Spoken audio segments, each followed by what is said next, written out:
Ba-da-ba-de-ba-de-ba. Ki-di-di-di-di-da-ba-do.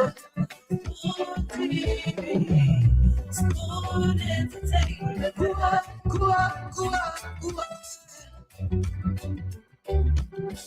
Kua, kua, kua, continue. Kua, kua, continue. Yes,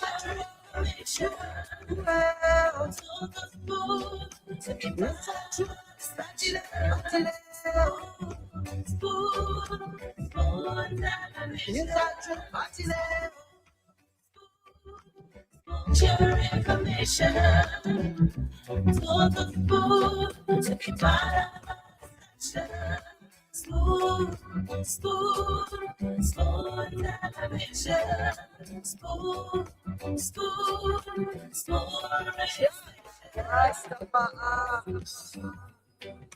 I'm gonna tell you what is happening in Liberia. I'm gonna tell you what is happening in Morovia. I'm gonna tell you what is happening in Africa. Just to trust you and know. If the children crying for salvation, just don't trust for. You want to get a news update, my brother, don't trust for. You want to know what is happening in Morocco, don't trust for. Politicians want to make their decision, just don't trust for. You want to know what happening in the ministry, don't trust for. Yeah, don't trust for. Yeah, don't trust for. You from Bonjama, Maryland, don't trust for. Yeah, don't trust for. If you eat your palm, regular, my brother, don't trust for. You got a small TV, you got a small radio, don't trust for. Yeah, don't trust for. You want to get a news update, don't trust for. What? Yeah, Rastafari. Kilibamba, kilibamba, kilibamba.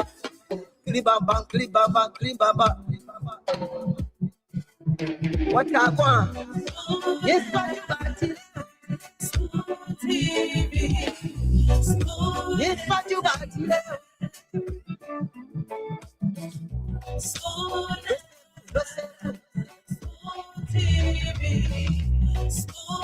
Ba-da-ba-de-ba-de-ba. Ki-di-di-di-da-ba-do.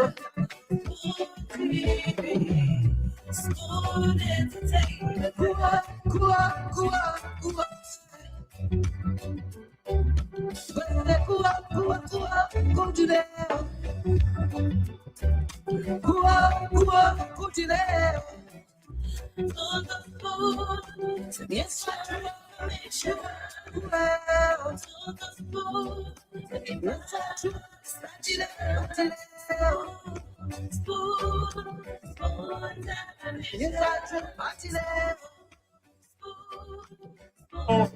And your boy riding the South man.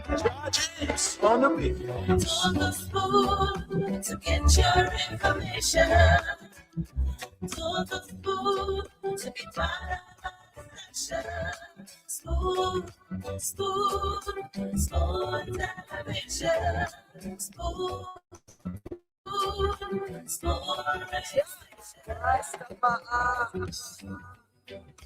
I'm gonna tell you what is happening in Liberia. I'm gonna tell you what is happening in Morovia. I'm gonna tell you what is happening in Africa. Just to trust you and know.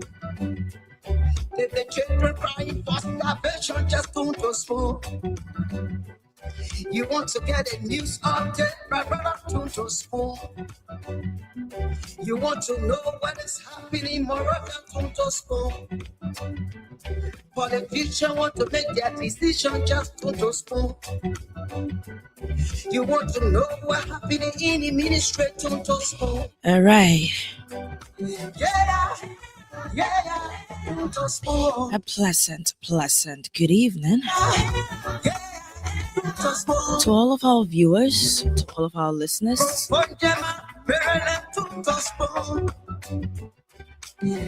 From Liberia and other parts of Africa.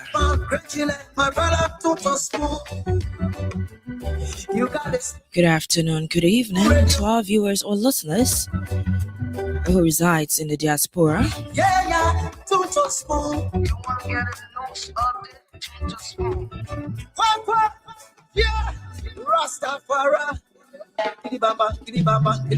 And this is I'd like to welcome you to another edition of the program Spoon Talk. Your best and reliable nighttime talk show.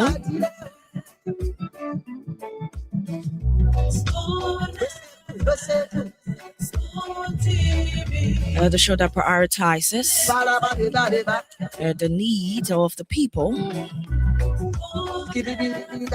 Well, I'm your producer for the night. The name is Rosemary McKeever.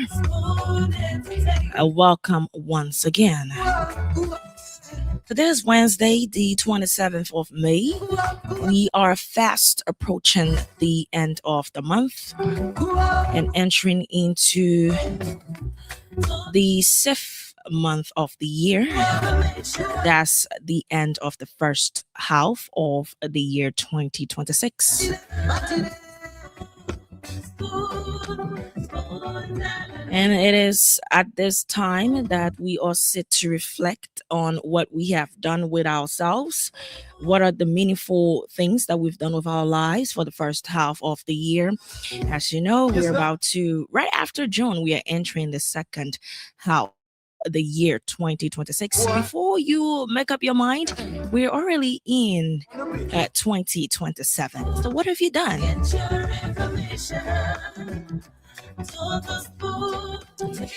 However, once again, welcome. We're live on Fabric TV on Facebook, Super TV on Facebook, Spoon TV on Facebook, and Spoon TV on YouTube. We're also live on Spoon 107.5, Fabric 101.1, and Voice of Liberia 104.1 FM. Spoon gonna tell you what is happening in Morovia. Today is midweek. For some, the week started good. For some, the week started bad. But however, the best part about that is we all have life. And once there's life, there's hope. So before we go to some of our major happenings in and around Monrovia, let's go to our live and recognize few of our viewers. We'd like to say welcome to you, Eric McGill. He's always watching from Atlanta, Georgia, US of A. Nathaniel K. Hill, welcome to you as well. Phil Ammons, he's watching from Providence, Rhode Island.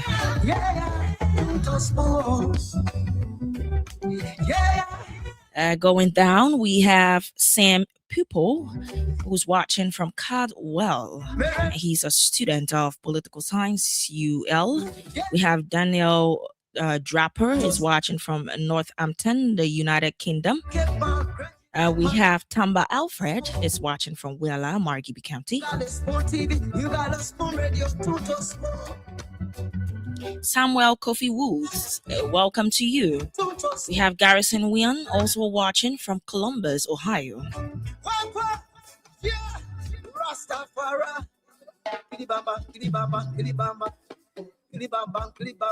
We have Julie Burfy who's watching. Welcome. Prince Johnson is also watching. Dennis Barmo is watching from Canada. We have Beatrice Tipla Pupil is watching from Oslo, Norway. Anthony War is watching from Charlotte, North Carolina. Well, we cannot recognize everybody, but however you're joining us from and however you're joining us, I'd like to say welcome to the broadcast. And few of the happenings in and around Monrovia on the Samuel Jackson case. A criminal court A has ruled that the autopsy conducted on Tony Jackson by Dr. Rockefeller Cooper is invalid and cannot be used in court. Because George Roosevelt Willie said Dr. Cooper is not a certified pathologist legally authorized to perform autopsies. And so it is on. And so it is based upon that the evidence was thrown out in court and cannot be used.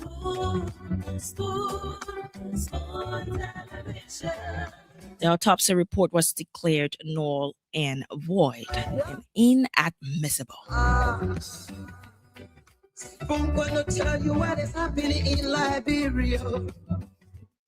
And also, the CSA Director, General Josiah Jokai, has publicly responded to Backwood Senator Amara Conan, and he accused the senator of spreading misinformation, distortion, and carrying out political vendetta against him. As we all know, this thing started when the CSA bus joined Thomas Fala for his rally. Remember, Thomas Fala have this grassroots movement called the National Independence Movement for Bwakai Nimbo. He had a rally, and the CSA bus was in full representation in his Nimbo t-shirt. And there have been a lot of back and forth on the internet with people saying that he's an appointed official and he is not supposed to be mixed within party politics. He's not supposed to be wearing parties regalia or what have you. And that has been an issue because it was an issue in the past government with people condemning Emma Glasgow for wearing her CDC regalia, people condemning Israel Akinsaya as well, and they're saying if it wasn't good then, it shouldn't be good now. And the CSA bus fired back at Amara Conan, who has been one of the persons condemning what he did. Well, that's about it. So far, that's it. I'm sure in the near future, which is a couple of minutes from now, our CEO and his host of panelists, they're going to be here discussing more on these issues and other issues affecting the people of Liberia. It is now time for us to go to our segment, the next segment that is titled What's on Your Mind. This is a segment where we get to talk to the Liberian people. They get to phone in and speak what's on their mind. What are the things that they want to share with their lawmakers and their people that they have in leadership? So the phone lines are 0777 771075, 0555 101075. We already have the phone buzzing. Let's take this caller. Hello. Yes, good evening. Your name and where are you calling from? George calling from Bominka. Let's hear your choice. What's on your mind? Yeah. Why in my mind, I really want to tell the CEO, they don't want to pour in this program that we are in today. We know that he's trying for us. We are really doing well. He gave us information, make us to be alike. But this program pour in today with Greater Podcast government is very, very giving hard time. We are hunger. It's dying. We are dying with hunger. We are dying for our money. So we want him to please help us to show another way what to do. You are dying, my brother, my sister. So he really help us, but the try to end up, we don't know what to do. Yeah. All right. Thank you very much. Let's go to our next caller. Good evening. Your name and where are you calling from?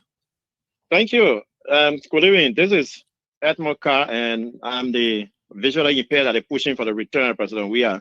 Okay. A problem of concern Liberian for justice. My attention is drawn to the health sector. this government that is in power now, when they were in opposition, to criticize everything and even protested against some of the things that they felt that it was happening ugly in the country. But here we are, under their watch, 2 years plus, we still having the hospital in a dilapidated condition. Our Redemption Hospital, this was not the first. Somebody told they are ready at the hospital.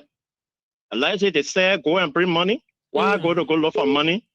They can't see the Reddit lying down on the floor fighting. The mother to John, the person, two bodies were lying down there.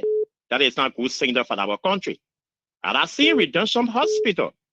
We have a woman delivering right at the gate. Women have to go there to build fence around her.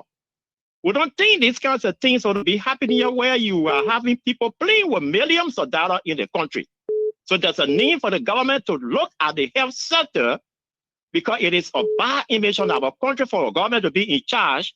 They cannot address the low issue that will benefit the citizen. So quickly to Joka. Joka got nothing to defend here. He don't have to go after Amara Corner. Let him go after himself. So what Joka is saying, is he telling us that the law only for the layman, the law cannot affect the big people in this country under a Joe Parker government? That's what he's telling us? He, Joka, dismissed people only because he went on their Facebook pages and saw the impacted t-shirt. He put them down. But Sunday we saw him dancing, rocking in a party t-shirt, a movement t-shirt. They said the party, movement t-shirt. That is not called for. When you're telling your layman not to do it, you are the boss. You should be as an example. So we'll call it on the president to suspend Joka from one side. That it was sure that at least he's a president. He has taken some step towards his official want to do the wrong thing. But when you are not taking steps, it will continue to make them to do the wrong thing. Then when we come, we say he is the one that encouraging them to do it. They say no, he is not the one. So Joka got no defense. He's wrong. Even he was not supposed to do what he did on Sunday. Thank you. All right. Thank you very much. As per the redemption issue, it's being highly investigated. I cannot bring that to you. I see somebody on the live telling me, please tell us about the redemption issue. That is being highly investigated.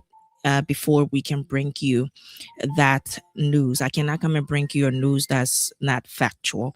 Thank you very much to that caller. Let's go to our Lone Star line and take this person. Good evening, your name and where are you calling from? Good evening. Yes, your name and where are you calling from? I'm Daniel P. and I call from 540 Congo Town. All right, Daniel, let's hear you. Yeah, my sister, the problem is about the Bulo issue. What is our government saying about this Bulo issue now? First, that long time we have been waiting. We can't hear anything from the government. So are you telling us that our land is given now to the Guinean? The Guineans are just resting there and nothing doing. Nothing is doing. So what is our government doing now? The government tired with the land issue, so the land for the people now. So we just said that and that's how it will remain.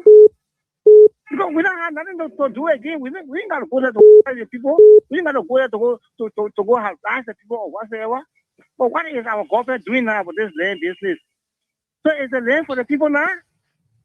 The land for the people, then the government come out to tell that the land for the people. All right, thank you very much. We don't be and nothing, anything. We don't hear anything from them. And this is our land. People who have been there have been displaced. Are you not seeing people in that place? Just selling and just something like that now. All right, thank you very much. Let's go to our next caller. Good evening, your name and where are you calling from? Good evening, folks. I'm Oscar Zigben calling from Gompasser in Nimba County. Oscar Zigben, let's hear you. Rose, what all my mind have to do with the curve, the road leading from Kamtat, that of Sagapia heading to Southeastern. Rose, we have a curve in an area called CMC Junction after Gman. Rose, that curve has become a death trap for travelers, mostly those for Southeastern and that of those from District 8, 9, 7, and 6 of Nimba County. Every week, can have an accident there. Roads that when you see the current very deep curve, all in yes, I think I've seen the curve. So I want to take this still the call upon the Minister of Power Work. With the minister, we cannot have the minister in the country when he going for tour, you have on a 10, 15 car in a convoy. Okay, you saw the car. Yes. The car is there every week. Can have an accident when another death that who still loses the property. Mr. Minister, talk to the president. At least you can take 1 million or 5,000 to redirect that crash, so the state, the citizen can be secure. Because now it's not good for this country. It's very dangerous. Putting traffic sign there will not help. You need to redirect that crash. We're begging. We need to save the life of citizens. We need to save the life of citizens. Taking money, put into pocket, it will not help this country. The citizens of this country is who are the elected to be what we are today. So you need to direct that crash. So the citizens will be safe. It's very dangerous. Every wheel rolls, every wheel around 1 or 2 cars fall down. Every one, 3, 4%. The thing about the curve, the way the curve is, there is nothing the government cannot redirect the curve. What the government can do is to make sure that the curve is secure, because the curve is really deep. The curve is like, should I say a U? I don't think it's a C. The curve is like a U. It's really deep, the curve that he's talking about. So I think what can be done is to make it more secure, but there is no way the government can redirect the curve. Let's go to our orange line. Okay. Let's take this caller. Good evening. Your name and where are you calling from? Hello. Yes, hello. Your name and where are you calling from? Thank you very much. Good evening, and good evening to my peace loving people of the Republic. Hello, Alfonso. How are you? Justice Rose, Marie, Makiba, and good evening to my Muslim brothers and sisters in Mubarak, happening. And Alfonso, let's go to the point now. Tonight, says Marie.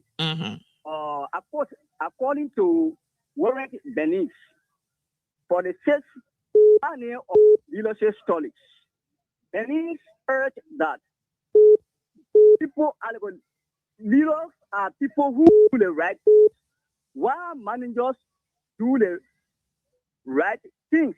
What do I mean by this?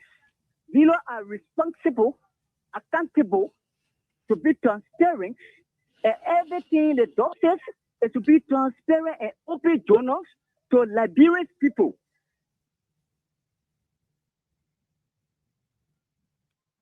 Okay, we lost Alfonso there. Let's take this caller. Good evening. Please move away from your radio. Good evening. Yes, your name and where are you calling from? Big Jackson Kofa, calling for bombing campaign, Clay District. All right, let's hear you. My sister, I want to tell this very model. The notion about the government, we really know people. But very, I will tell my mother, I'm a pure crew man, I'm trying to come to the center of the kingdom. But some people, they give a bad government. For some reason, your line is distorted. Yeah?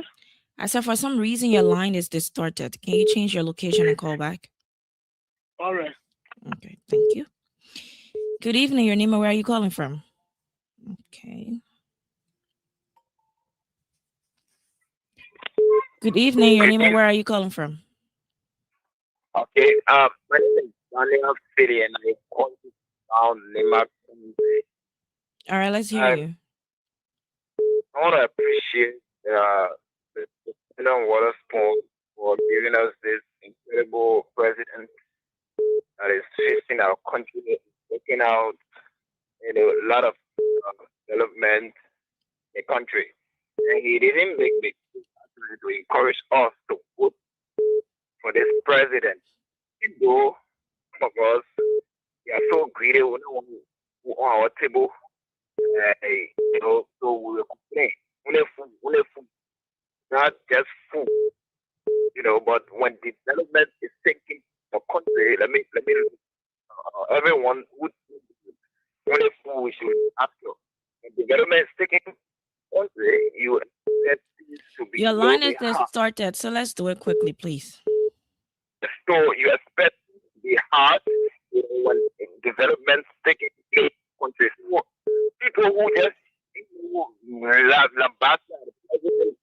this and that, the country hard. So, because in the morning you will not find something to do, you got two hands and you just complain as if you are blind.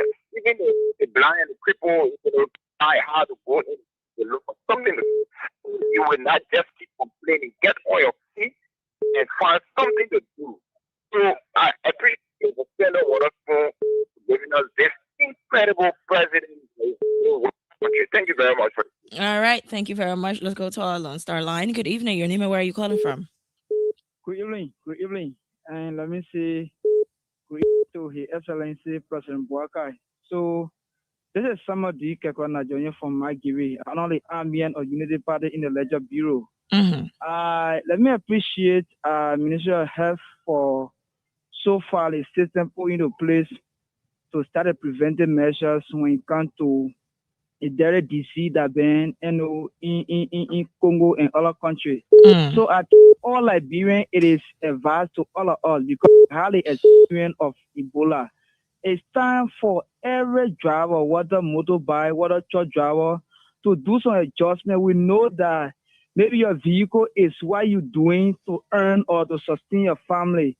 But it's about life saving because we are safe, you run your safe traffic, you do your business, you do whatever you want to do. This country belongs to all of us, and your life is your property. If you take it away or if you're threatened by something, you got to take the preventive measures to follow what the Ministry of Health has said. And I also want to add the House of Representatives or maybe the parliament to approve what has been proposed to them when it comes to the 4.7 million, so we can start a process across the country. These people need to recruit NO health workers. They need to buy some material like sanitizer. They need to do other things, to provide some center when it comes to quarantine other places. So it is time for all of us to put hand on desk and do what we can do for our country. All right. For the show, send to our president, and I think he's doing well. Okay, thank you. Good evening. Your name and where are you calling from? Good evening. Your name and where are you calling from? Yeah, Rose. Good evening to you. Good evening. Thank you. My name is Mohammed M. Kanetiyon. I'm a scrum member of the UP in the Bureau and Aspirin Monication number 16. Well, let me appreciate you on your midweek presentation, on your Wednesday evening presentation. My conference tonight or this evening is how to deal with the issue, particularly on the former law maker of 2016 on Representative Koruba. Yesterday evening on top, where he was sitting on the spoon top, it was the same spoon top when you're sitting on. It was where his suspension it was where they couldn't even take action on him. Last night again, he was sitting on the spoon top again, giving misleading information to the nation of officials to Liberia that Ebola is in Liberia. I don't know where the sources of information or his statistics coming from. I don't know whether the in Ghana, when he came to Ghana, like the statistics that they gave to him, then he came sitting on the phone last night, informing, getting wrong or misleading information to the nation that Ebola is in Liberia. Let us say that I don't know where that statistic coming from because information that he know that it don't happen in the chat in here that what can push it into fewer problems. Today, that what putting in the parliament, the couldn't they take action on him. He carry a complaint to the Supreme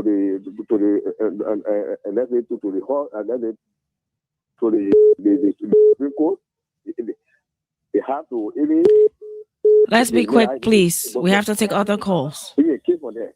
So the men need to see her best when you coming on the phone talk, when the CEO trying to help him to get to enter to him, he had to when you sit on the platform, let him know what to give to the people, but not miss the information. Thank you. All right, thank you very much. Let's go to our orange line. Good evening. Good evening. Yeah. Yes, Yeah, your Rose. name and where are you calling from?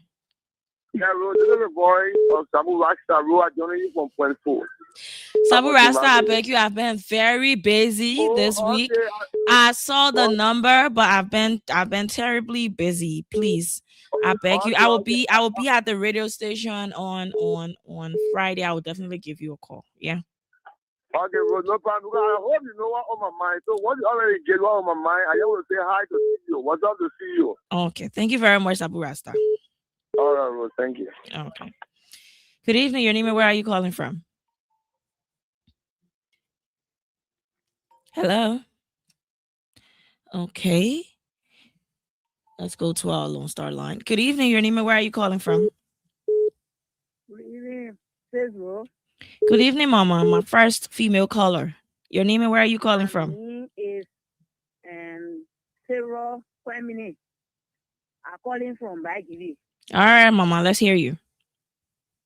My attention is going to the president, our president carrying it on here in the country here. From the time I've been seeing some things that they probably really working, but people get there and they see him. So if they don't want to see the probably let them close their eye because the probably he's not there for 1 month or month, but for whole 6 years. So they must close their eye. Okay. All right. Thank you very much. Let's welcome the CEO and his host of panelists. He's going to. All right. Anytime you can say, I can welcome you. I welcome you now. Then you get problem. No problem. If you go by and take my calls. Hi, Dr. Richardson. Hi, Rose. I really love the diversity in the hairstyle you present. I appreciate that. Thank you. Welcome to the show. All right, so let's I go. thought the CEO was here. That's why I came on. He ran away. He said anytime he come, I don't recognize him. I recognize him, now he run away. You see, he gets satisfied with me. No, that is CEO there. You know that. All right, let me go back to my phone lines. Good evening. Your name and where are you calling from? Yeah, good evening. My name is John Kofa for you from Bonita State. Specifically, Lake. Okay, let's hear you. Yeah, my concern has to do with the issue of harmonization. Mm-hmm. We all supported this government to come to power.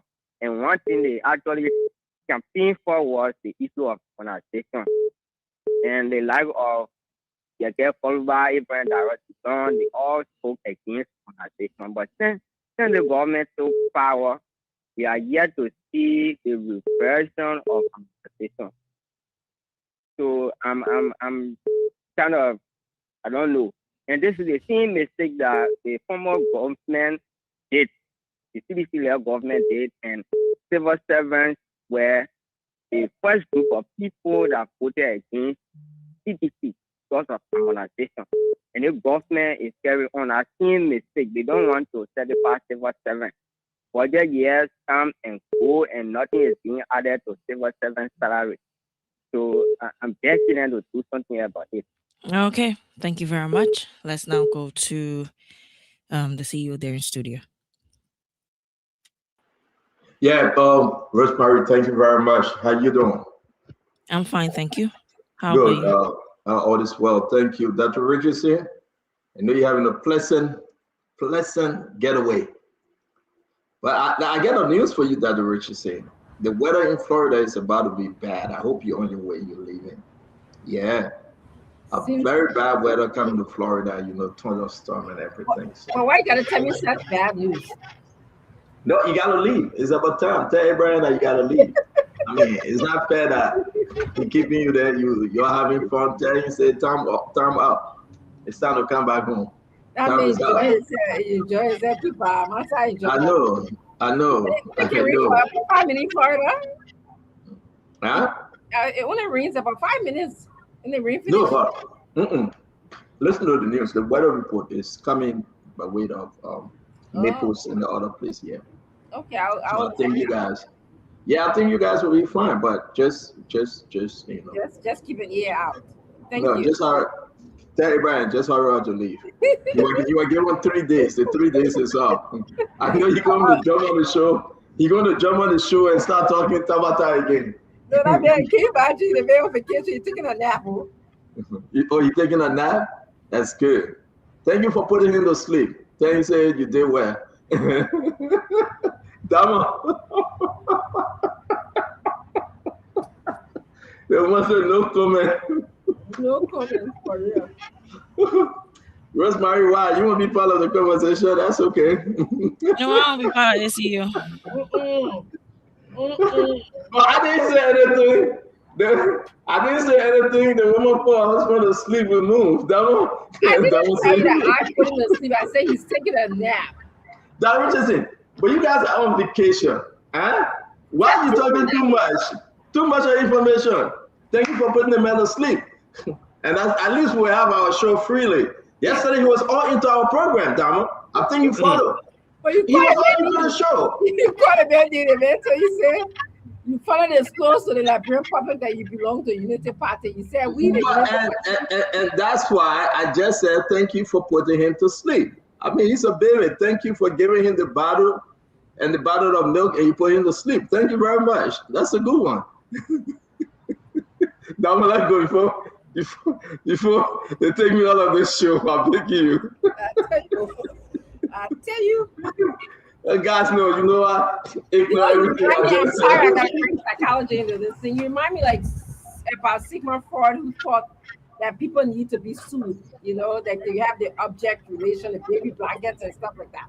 My husband is too grown to be soothed. But well, I don't know. Like people get fixated. The reason why we have some problems is people get fixated into this need of being soothed. Somebody got to soothe them, and you know, so that's kind of how I took it, you know. I don't know what you took. I really don't know what you're talking about, though. Oh, okay, yeah, okay, that's okay. Thank you. I really don't know what you're talking about. I move. You know, those that have an ear, let them hear. And those that got eyes, let them see. Okay, whatever. But anyway, you see, I keep quietly. Rosemary said, "Oh, but why you tell say you can't because you recognize me? You know, you guys can take me out of my element, and that's why I think you guys do this intentionally. I came peacefully. I came in good faith. You know, when all is said and done, yeah, I am just walking one step at a time. But Rosemary from the other side says, "See, why you so quiet?" Donna Richardson come in and say, yeah, she's on her way leaving Florida after a long 3-4 days of vacation. And when I asked for Abraham Richardson, he's snoring, he's sleeping right there. You know that so who put Abraham Richardson to sleep? Donna. I can take you to be my brother. Good afternoon. I can talk to you. Look at the weather in Florida right now. Beautifully set up. Abraham sleeping. What kind of sleeping medicine ambient they gave Abraham to go to bed? That's special ambient. Can you change the topic and talk about it? I'm not going to change the topic because he came on the show. He came on the show yesterday. He started with me. He called me the UPS. Have to be frank. Let the people get judged for themselves. In a good afternoon like this, that when you look outside of the window, the cars are driving by, you in the best part of Miami Beach, you can just take a walk on the beach, you can do anything you want to do, music playing, everything. What kind of juju did I get Abraham? You have to know that he's sleeping down at this. Let me tell you, this talk about stuff that I what kind of you have to know? What kind of you have to know they get Abraham? That in the afternoon he's sleeping. People told me not to tell you because I can take you to be like a relative, a brother, and so you I can talk about things. But people told me not to even tell you now. No, I said nothing, though. Very what is? I said nothing. I didn't ask my question. The woman from Grand Cape Man, Bonmans area, wherever you put it, right? What kind of young to know the woman I get Abraham sleeping? I'll leave it like that. Let's have our show. Ladies and gentlemen, welcome. Thank you. You know the funny part? Dama Muffle, you can talk. Above a pay grade, you can't say anything. Thank you, Dama. Rosemary, don't join your boss. Rosemary won't talk, but hey, I didn't want above her pay grade. She can't put my side. But you know, I want to welcome all of you, right? If you want to talk, you talk. You want to talk, that's fine. For me, I am at liberty to speak on issue of national concern. Somebody said, speak for me. Yeah, man. People speak at them, sir. We asked the question, why can't I have to know the woman I gave Abraham? Well, he's snoring like hell again. Yeah. We hearing the snow sound. He's snoring like hell. Then you can't show and can't tell me I'm a U-Pace. Like you can't tell me I'm a U-Pace next time. But what's up? What's that song? Well, nah, I'm good. I'm super, man. You know me, listen, nothing worry me, nothing push me, just tell the truth, nothing but the truth. So help me, oh God. And speak to the Liberian people home and abroad. We got a lot of news today. I was surprised that a train crashed. Boom, boom, boom, boom, boom, boom, on the way from Nima to Buchanan. Hi, Sonia. Yes, side effect. Then you know FS effect when you in a building. That was just a beautiful hairstyle. I like it. I just can't buy the hairstyle. Thank you. Yeah, you and Rosemary had decided to come bring hairstyle for all today. Eh? Yeah. That hairstyle must be beautiful. Where about Bangura? Why yeah? Come on. This is where I went for investigation. Yeah. What you watching me? But you know, my thing, and we'll play that video, Damo. You bring us update, right? Ladies and gentlemen, can you imagine Wilfred Bangura going for Ref's investigation? But the man went quietly, Dr. Richardson. The man, he went there in the middle with no one. So he went the early morning. He passed to the back door, Dr. Richardson. He snuck his way in. And I read of Dr. Richardson, though. This is very, very concerning. Why Wilfred have to hide? If he know that he cleared, why hide himself? But what Wilfred is our panelist. He's coming on the show. Will he be testifying against Samuel D12? Will he be testifying against Mawani D's friend? I said friend in quotation. What's the guy named Joe, right? Joe, how is that name? Some kind of Joe. Will he be testifying against? This is a serious question we asking. But Wilfred will come and answer. I mean, the man can speak. The man have never traveled to America before. He speaks more than us. Yeah. You call it locally acquired foreign accent. No problem. The man is speaking well. I like him. Locally acquired foreign accent. Charles B. Yates. What the B stand for? I don't know. It's one of us. Yeah, Eliza Taylor. And you guys know something? We got to share the video though. Rosemary, are you part of the conversation or you just chilling? Can you elevate your heart a little bit? It's the the new way they position the camera, so I can't really do much with it. Oh no, Damo, reduce your heart. You know, you remind me about this. So I know we started the show here, right? You remind me about this height. Oh God. Oh God. Rosemary, you're a bad girl. You're a very bad girl, Rosemary. No, but look at the man height. You remind me about the real group height. Look at the man standing by your friend, man. Look at height. Let me tell you my picture up before you get filmed. Rosemary, come back. Don't run, please. Come back. Yeah, I want to adjust my chair. I'll be back on camera. Don't adjust no chair. Come back, Rosemary. Don't adjust it. Look at Vendetta Patrick Hart. Well, you know, Rosemary, it's just a reminder. You remind me of the girl. You remind me of her height. Look at the height, Dr. Richardson. Look at height. Damon. Damon, can you zoom in? Let's see what kind of shoe Vendetta Patrick wearing though. Yeah, forget about Paul Kennedy. If you want to help us, can you just zoom in? The shoe look dusty, by the way. I think it need to be polished. I mean, look, maybe I get very me. All of you can get very me like your business. You don't have show for the people. The people program. I don't know what you're doing. You're hiding yourself. You're pretending like we are not. I'm not seeing the picture. Okay, I've seen it. Zoom in on the man's shoe. This shoe is locally made, though. You know, Paul Kennedy is a very bad man. Look at Paul Kennedy's shoe. $675 for this shoe. How you might know the price? Now, man, I come here, man. Damo, you know me, man. I know shoe. You know me, right? I mean, I can see quality. Yeah, that's my thing. But then look at, let's zoom in small. Folks, we'll do the news. We'll get to the news. We want you guys to relax, right? If But Cosgrave, I standing by my friend, right? There's a guy going down Merklin Street, right in the corner. The man can shine shoe. That when you put it up? I don't have a device to upload, so please check your inbox. Okay, let's try to just adjust this quickly. Bear with us. That one Ali, I made the thing fine. You probably bow. You made a man ugly like this.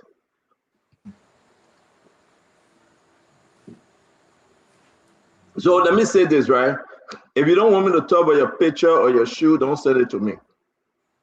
You send it to me, it means that you want me to talk about it, Dr. Richardson. You don't want me to say how Abraham went to bed, don't tell me he's sleeping. You tell me he's sleeping, it means you want me to talk about it. So, and whatever thing you know about me to talking, that equal share. Yeah, Dr. Richardson, that equal share. Seriously. Let me put this picture up quickly. We got a lot of news though. Seriously, we have a lot of information coming, a lot of news. We want to inform you. Stay put. We got some free time, maybe 10 minutes, just to, you know, play around. That's what we do here on Spoon. But you got to understand that Mr. Cummings is coming with fire. Mr. Cummings took his case to LACC, and he demanded investigation. And I think what Mr. Cummings did was the best thing. I'm proud of Mr. Cummings. I am very, very proud of Mr. Cummings, and we're discussing. I'm proud of ANC. I think they did the right thing. We were discussing. That's the way to go. You hold the government accountable. All right, but ladies and gentlemen, let me digress a little bit. Can you identify this shoe? And I know one of you out there, what kind of shoe is this? Echo. But that Richardson, what is it Echo for? I'm asking a question. You know, look at Paul Kennedy, Scooby. And Donald, you see what I'm saying, Donald? What are you seeing so cheap? Look at Paul Kennedy, the style in which his shoelace, right? The laces, how he positioned them. He took it from the outside. That Richardson, are you seeing that? Yeah. No, you can see the design, the way he the way he laced up his shoe. It's not the regular way because this shoe is expensive. It comes like this. To tell you that when you see quality, you know. Look at Paul Kennedy's shoe. To be frank. Now, look at our brother Vendetta Patrick. Tell me, what say you? I see shoes, two different types. One at Scooby, one at Dessler. Look at the right foot. It leaning one side, the bow-legged. But Vandella has that kind of legs. I think he's a bit bow-legged. So if he stands, he will stand like that. Okay. So you're saying that how much this shoe is compared to Rosemary? Stop laughing, please. How much you think this shoe worth? I haven't bought one. Quality. So you just make my point. You can look at quality and tell. No, you just make my point. So Rosemary, come back on the show, man. Rosemary, don't do this to us. You just make my point because you can't even find it. It was made for only Vendetta Patrick. That one you would never buy it. You can't find it. So they might want to get back with me, but I put my own. The original thing you scared to. I mean, they said 1 man 1. That complete 1 man 1 shoe there. Special made 1 man 1. So that basically you hire yourself. That we getting the feedback though. Is that Damo? Yeah, Damo, I think that was from you. But anyhow, right? We want to say to all of you, I know it is why it is. We got a good show coming your way. I can't wait for Vendetta Patrick to respond. I know he will respond. I mean, trust me, he will. You know, I can't wait for my brother Paul Kennedy Kobo. I don't know what he's doing in Liberia, though. Seriously, you know. I don't know. The time in Liberia, I think, is overdue, but that's his family business, you know. But we are here. We want to say we got a lot on our plate today. ANC, right in the LACC. We're going to talk about this. Very, very good decision by the party, by the political leader, Mr. Alexander Cummings. I think if he do this continuously, the people will see some leadership skills in him, right? Request for formal investigation into the Mano River Union MRU Center for Regional Peace and Development project in Foya, Lofa County. That's unique. That's unique.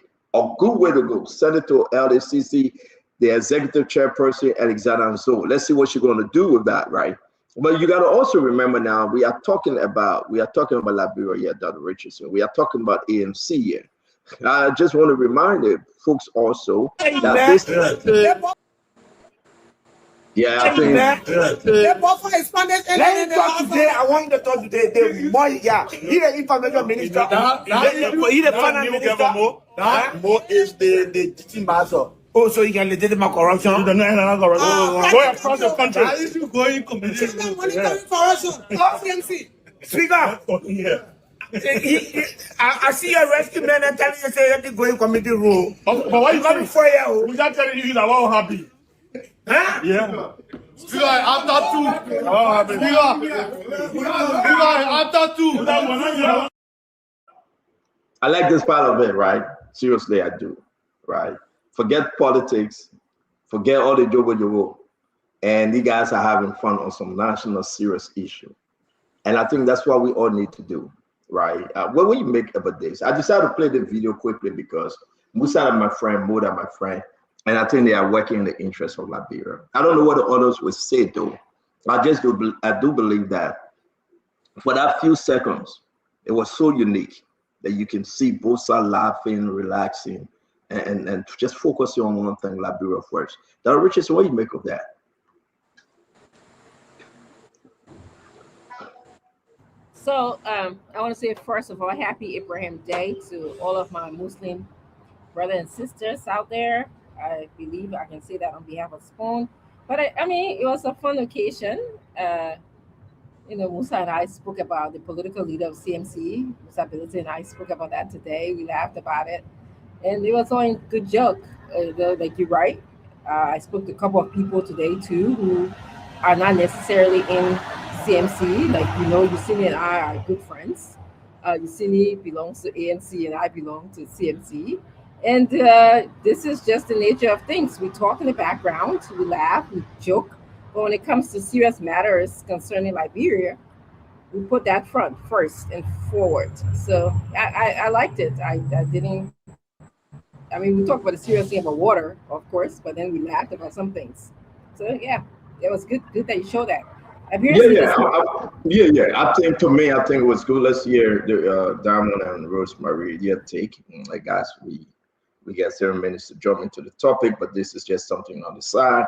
I'm going to play again. But Diamond, what say you? I mean, what do you think though? A good few seconds, fun. Yeah, for me, it's just a clear indication that even though we differ on opinions when it comes to national issues, that doesn't mean we should be at each other's throats whenever we meet. We should have light moments to be able to gesture with each other. By the end of the day, when it comes to the serious issue, remember Mo was at the house to provide evidence. And Musa was one of those who, kept pressuring him on social media and other platforms that he should make available the data. So having done that and they just having fun, it shows that, look, even though we disagree, but at least we can be friends even for a minute or two or beyond that. And it leaves room for negotiations and open conversations as well. This is a political arena. There are no permanent friends and there are no permanent enemies. Rosemary, you want to Alex, you're not a good political correspondent. So be part of the conversation. What say you, Rose, seeing this thing in Liberia today, that Musa Ability from the other side and a Stewart like Mo Ali, he's a fighter, but they found a way to laugh and joke on some serious issue on the floor. What say you? So Musa Ability is a political leader and he is supposed to preach unity amongst Liberians. So I think he is supposed to be somebody as well who is going to practice what he's preaching. So seeing him joking with Mo Ali and other members of the House of Representatives is a good example that we are all from different political backgrounds, but we can all meet, share fun, and preach unity and share the love. Agree. I think this is what I want you guys to watch it again. If you're just joining us, welcome to Spoon. We need something like this. We can disagree, whoever wins 2029, what the issues are. Liberians are Liberians. Let's get out of politics and embrace one another. So there's a message here for everyone. In position, opposition, no position, you got to watch this. And I think it was wonderful. Let's just play this. Let me talk today. I want to talk today. The more, yeah, he the information minister. He the finance minister. Mo is the teaching master. Oh, so you can legitimate corruption? No, corruption. Go across the country. Why is you going committee? CMC. Speaker. I see your rescue men and telling you say you going committee rule. But why you coming for you? We just telling you that we're happy. Huh? Yeah. Speaker, after two. Speaker, after two. Yeah, so welcome again. Well, go ahead, Dr. Richardson. You want to add something? Yeah, I was going to add, one of the things that Abraham and I spoke to the political leader of the CMC about was his attire. He looked very trimmed down. That African outfit looked great on him because, you know, when he come on inside, he likes to wear coat suit. So I hope that we'll be able to talk him into wearing some of the African attire when he comes over here. But yes, a sidebar to that video was how he looked. He looked very good to me. Healthy. No, I really don't think that he looked healthy. The clothes make him look slimmer, but I don't think that he looked healthy. I think you need to lose weight. So if you want to stick on his weight, and I can talk about that though, I'm serious. I think these political leaders, and most of them should be like Mr. Cummings. Look at even President Barker. President Barker looked fit. Seriously, he looked ready fit. That's somebody actually, he doesn't carry himself as an obese, overweight individual. So let's just give it to them. They should exercise more, right? And they should be on a certain condition to do the persuasive and impersuasive maneuvering. You cannot have, and I like what President we are doing. I don't know what he's taking, but he's losing the stomach, he's slimming down. That's good, right? But Musa Belete need to lose weight. So if you bring the weight issue, I would say man to man. I tell you, Musa Belete wear kosu, the button can close, and all the native flipping on the side. Then, he would take off his shoe and put his feet up. I don't like that about him. Yeah, you are too over-relaxed as a political leader. If you want a political leader, they all should be there, Mr. Cummings. He never get fat. Mr. Cummings never, ever get fat. I don't know why the food he eating, good food, where is it going? But Mr. Cummings is fit. He exercises, he runs around the country, he trains a lot, he go to the gym. The next person I will give kudos to is Amara Kone. Amara Kone know how he's going to exercise him. Amara Kone is fit. Put those raw makers, put it on the street with big stomach. Look at Tomo Farah, his stomach is big, he need to reduce it. That's not fatness, that's sickness. That's sickness. But I think Musa will listen. And I think he need to. I will call his wife, who is my sister. I always talk to her.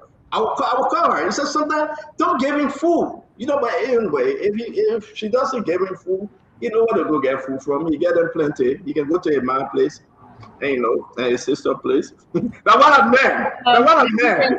I did not intend to bring this conversation up for Stanton to talk about people weight. That was not my intention. I'm just trying to say how.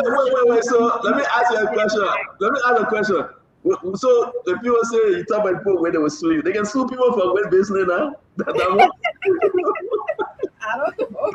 But look at DJ Blue. But hey, DJ Blue is losing weight though. What? Yeah. Why are you talking about it? But I'm sue you. No, but let us sue me. Let us sue James Goodey Flow, but let us sue me too. DJ Blue is losing weight. I'm surprised at DJ Blue.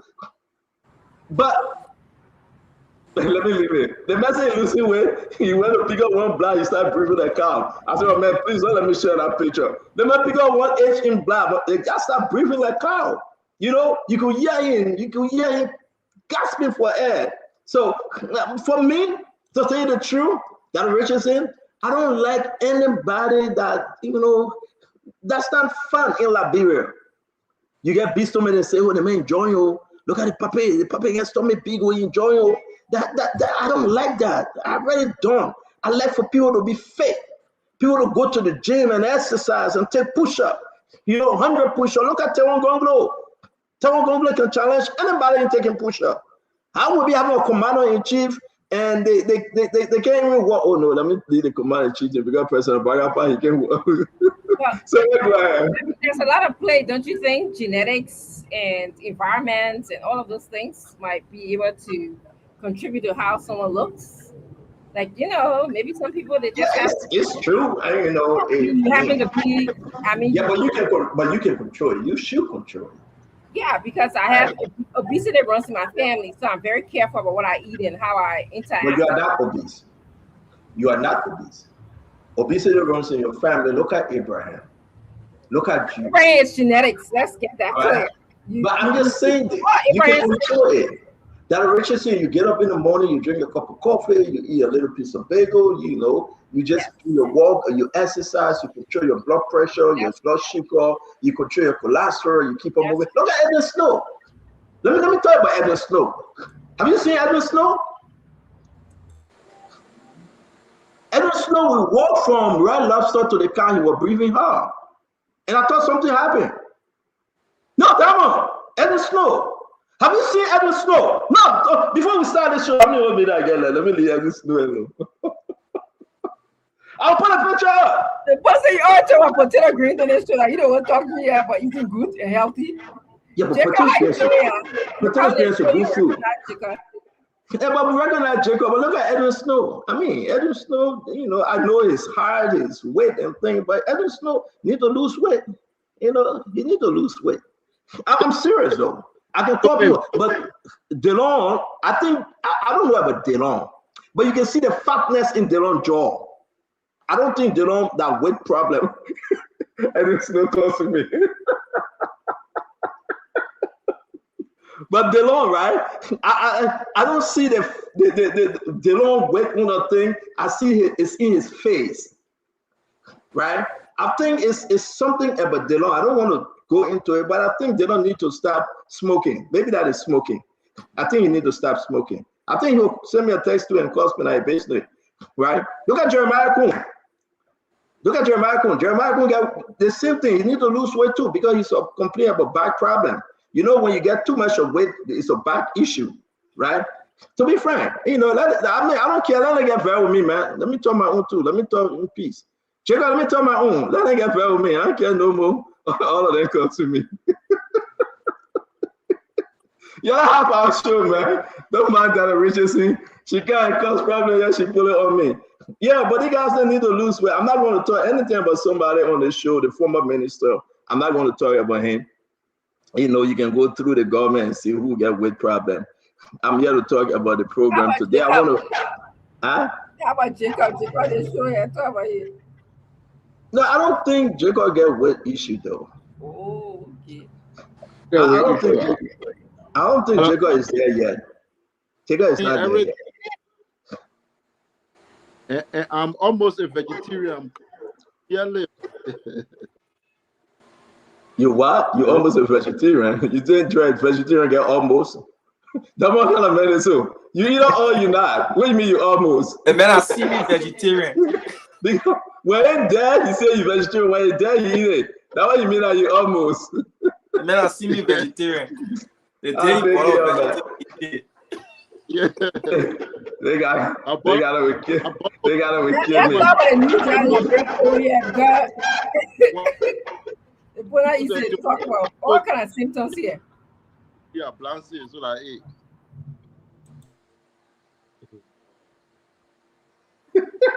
They gotta kill me today. They cost me like, yeah, man. You got that not getting me wrong. You can't even play basketball. You're obese too. You know, Vice President Kuhn need to lose weight. And you know, and the only person I think that is so fit, you know, Joey have lost a lot of weight. You know, Joey is fit. I don't know that by choice or by condition. I don't know. What do you think? Joey, you're not losing weight by choice, Dama, or you were forced to? I don't know. I'm not with him to know what his regimen is, so I can speak to that one. And people, Joey lost weight by choice, or you were forced to? Rosemary, we are assigning you to Joey, or you'll be assigned with CDC, Joey. Why? No, what that you said what? You'll be a son of Joe. Yeah, CDC.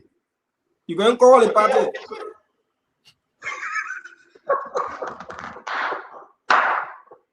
Oh, you want to assignment? Why you telling why?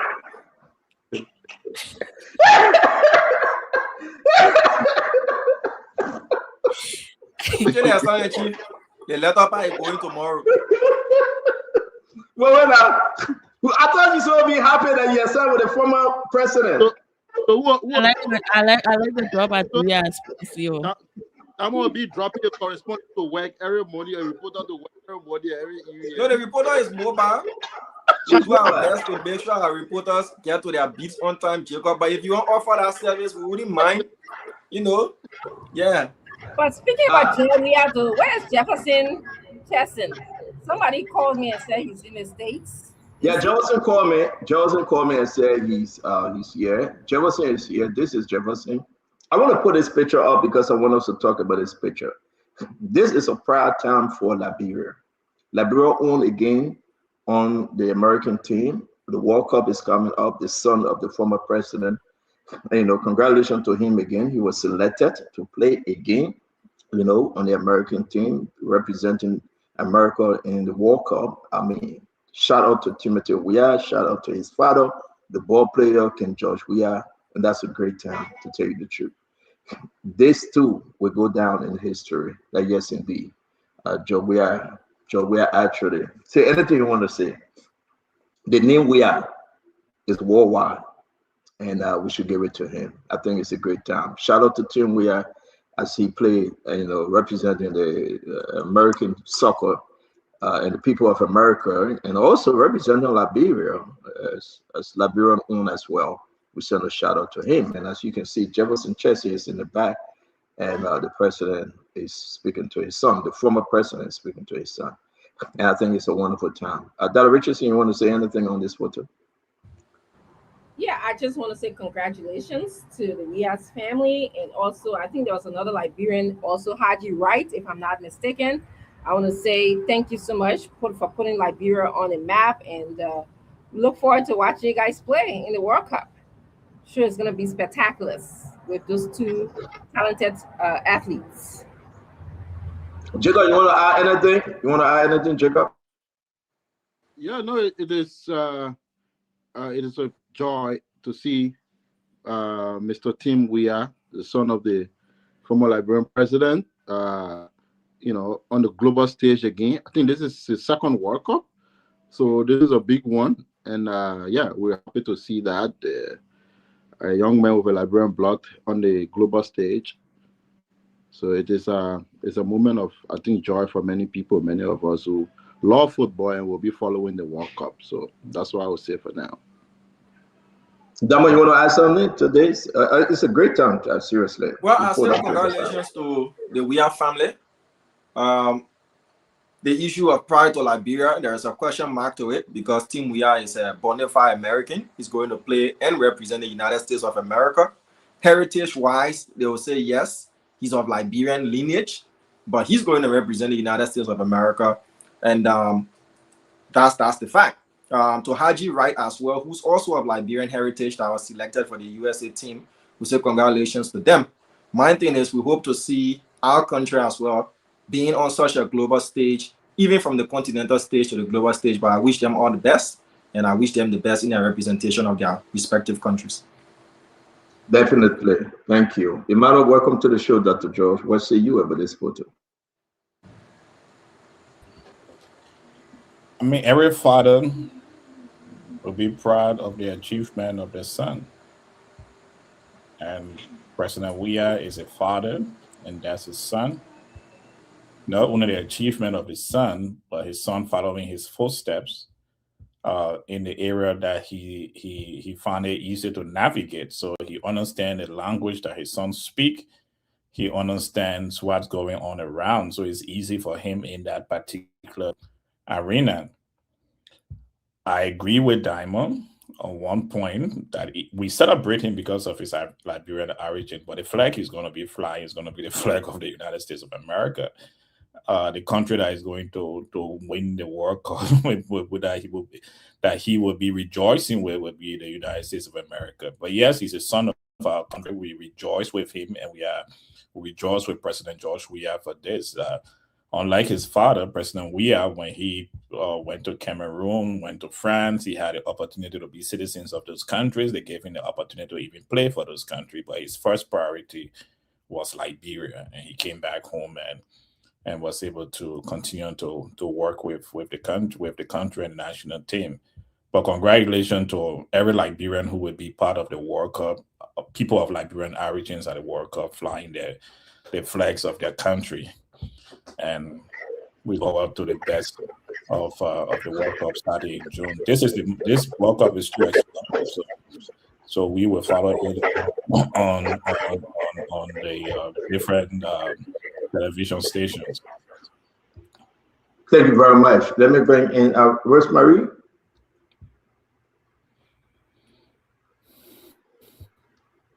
Yes. Rosemary, you want to comment on this photo? Nothing much. Congratulations to Tim Weah, who's the son of our former president. As the other panelists have said, he will be flying the American flag, not the flag of Liberia. However, because he has a root from Liberia, being his father is our past president, so I'd like to wish him all the best. And also to all of the other Liberians, Alfonso Davis, and all of the other Liberians that are participating in the World Cup. We hope that they can fly our flag, and we are praying for the best. Definitely. Thank you very much to all of you. Again, I want to say shout out to Tim Weah, shout out to the Weah family. Yes, indeed, I will agree with you guys. He's representing America, but indeed, he have Liberia blood. And someday, we will celebrate it. I want to say thanks. It's a great time, though. It is. I want to just appreciate the involvement. So, guys, let's start the show. We welcome every one of you. Thank you for joining us. Share the show. Let's have fun. If you come at Spoon Talk with your problem, your worry, understand that we will have fun and it will ease away your tears, your trouble, your problem. It's always good for us to come here and just laugh and joke and speak on the issue of national concern. This too is Liberia, and indeed we want to say yes, we are so grateful that we can have conversation under these conditions. It's always right talking about Liberia. We got a lot to discuss today. I want to say shout out to all of our Muslim brothers and sisters that Richardson tried doing that, and we want to just add our own 2 cents, our voices to it. On behalf of the Spoon Network, we want to just say thank you very much for celebrating your day today, the Abraham Day, and the network posted this Abraham Day. We want to stand with you and celebrate with you. Spoon FM, Fabric, Super, and Spoon TV together. We want to say happy Eid Aha Mubarak, wherever way you pronounce it. Something that we say, enjoy your day as we move. Where Kev? Right. See you, where Kev? I think he's coming. What happened? Did he send you your own RAM? What you mean? Today that they did it, sacrifice the ram, and all Muslims should have sent piece of it to their friends. Did Kev tell you that he's Muslim? Yeah. Didn't Kev tell you he's Muslim? Yeah? I don't know, though. Is he Muslim, though? I don't know. To tell you the truth, while we make progress, I really don't believe that Kev is Muslim. Even if you say he's Muslim, he's fake. I really don't believe it. And to tell you the truth, I just believe that Kev could be anything. Why you believe Kev is a practicing Muslim? Why? Do you know the name Bashira? What? Do you know the name Bashira? No, I know the name Bashira. What does it represent? All right, it represents non-Muslim. So we move. When Kev come on the show, just because you got your own RAM today. When Kev come on the show, just remind me, and I will tell you what it means. Okay, I don't want to say in his absence though. Okay. To be fair with the brother, yeah. I love to look in people's face, clear, and say it. Jacob, you got your RAM today? But where you coming from with everybody getting run back? You want to talk about Mr. Cummings and the LACC thing? You come from everybody getting around. Oh, we celebrating it. We celebrating Abraham Day, so I know certain posts are supposed to get ran. Yeah, but we finished talking about Abraham Day and I will move though. We finished talking about Abraham Day. I used to talk about everybody around. But speaking about that though, let me play this real quick. You're right, Jacob. I mean, Dr. Josh, you're quite correct. But I got to play this and we get into our main conversation. And I want everybody to please pay attention because, maybe the reason why you are asking, because as you can see here, right? I think they said cow they wanted to distribute to everyone and something happened, right? Dr. Richardson, have you seen this? Take a look, Dr. Richardson. The day the ram so the lamb, the ram, the sheep, the goat, or the cow should be presented, for massive distribution. I try to be very careful now, and then because we're on Facebook, I don't want to, call the other letter. But see what happened? They were running. They're still running for his life. Take a look.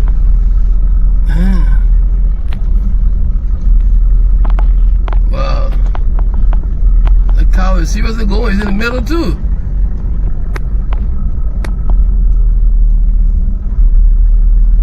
There's a cow in the middle of the Sinkle Boulevard. The cow is running for his life. Oh man. That cow is serious. Oh man. Even the police officer, Gregory Coleman sent police officer to chase the car, you see? 05. They couldn't make it. The car running for his life. On Abraham Day, what people were supposed to catch the cow?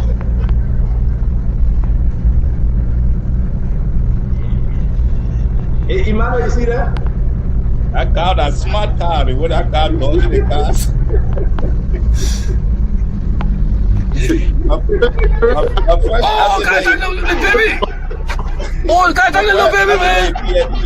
Oh, and they cow too smart. Dodging cars. Damn.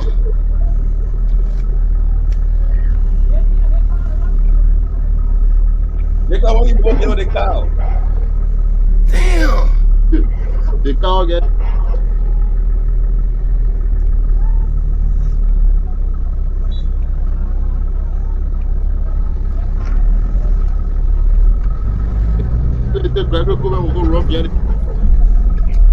But I mean, I just don't want to even play it all. As you can see, the guy fighting for survival though. You see what happened? Damon, what's going on here? Where were you, Damon? What's going on here? That time was the area office. Yeah. But that's around 17th Street on the Tottenham Boulevard. That's around 17th Street area. That's where the car was running. Yeah. You said we got to get to the end of this story though. Were they able to catch the cow? The cow made part of the distribution that Richard seen. Even in the struggle of life, the cow was fighting for survival. I mean, can you imagine on Abraham Day?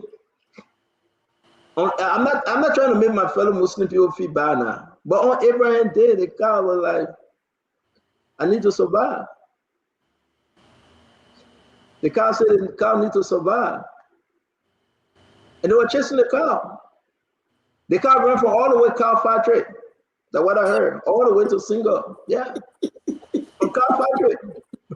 That the policeman are just right behind you, slowly like you enjoy. The policeman trying to say Gregory. He might call him Gregory. He might say Greg. They said reinforcement. The cow was protesting for survival. The country is hard. Even the cow trying to protest. But as you can see, on Abraham Day, the cow fighting. So before I'm gonna play one more time. Let me play one more time. Then we go to our story. Just take a look. Enjoy your walk.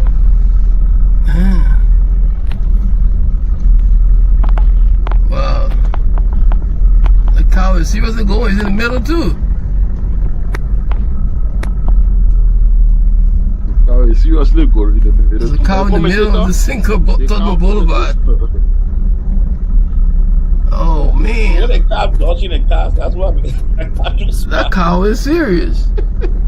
Oh man.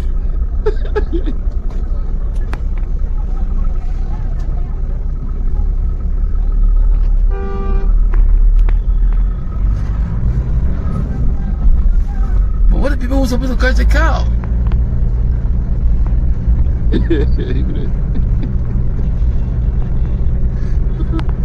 Catch the cow. You look at the cow, you will catch the cow, then get somebody else will go catch the cow. You're tipping the cow, but you oh, can I take the little baby? Oh, can I take the little baby, man? Oh. Damn. Bangura, what you did to the cow? But Bangura based on Arab, so he couldn't go. Damn. Yeah, this is your it's a biggest joy, right? You always try to find something that tends to limit somebody's vision of courage. I don't know why you worry when somebody's worried. I don't know why you're like that. That's fine. That's still going.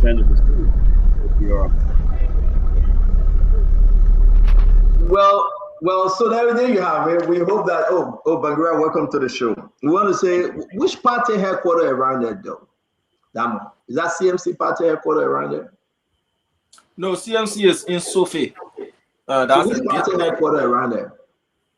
I'm not sure there is a political. But the car wasn't that far from Musa Belete party headquarters. You know, Musa are Muslim men now. I heard that the car broke all of Musa party compound. No, seriously, they just sent me the text message. The car broke all of Musa was trying to do this car as a sacrifice. That's what I heard. Can somebody please confirm? I'm not putting anything on Musa. CMC. But Jacob went to confirm. That's fine, Jacob. But I want to say to all of you, welcome to Spoon Talk. Let's get started. It's good to be in your house.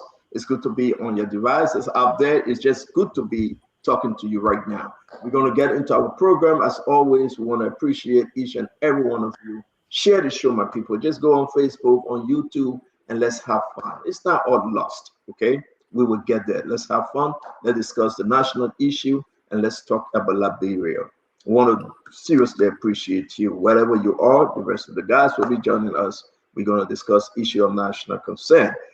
Let me come back to you, Damo. Give us update today concerning the arrival of Samuel Tuah. Samuel Tuah was scheduled. He was scheduled to go to as a recovery as per this document today, right? And you understand that he was rescheduled.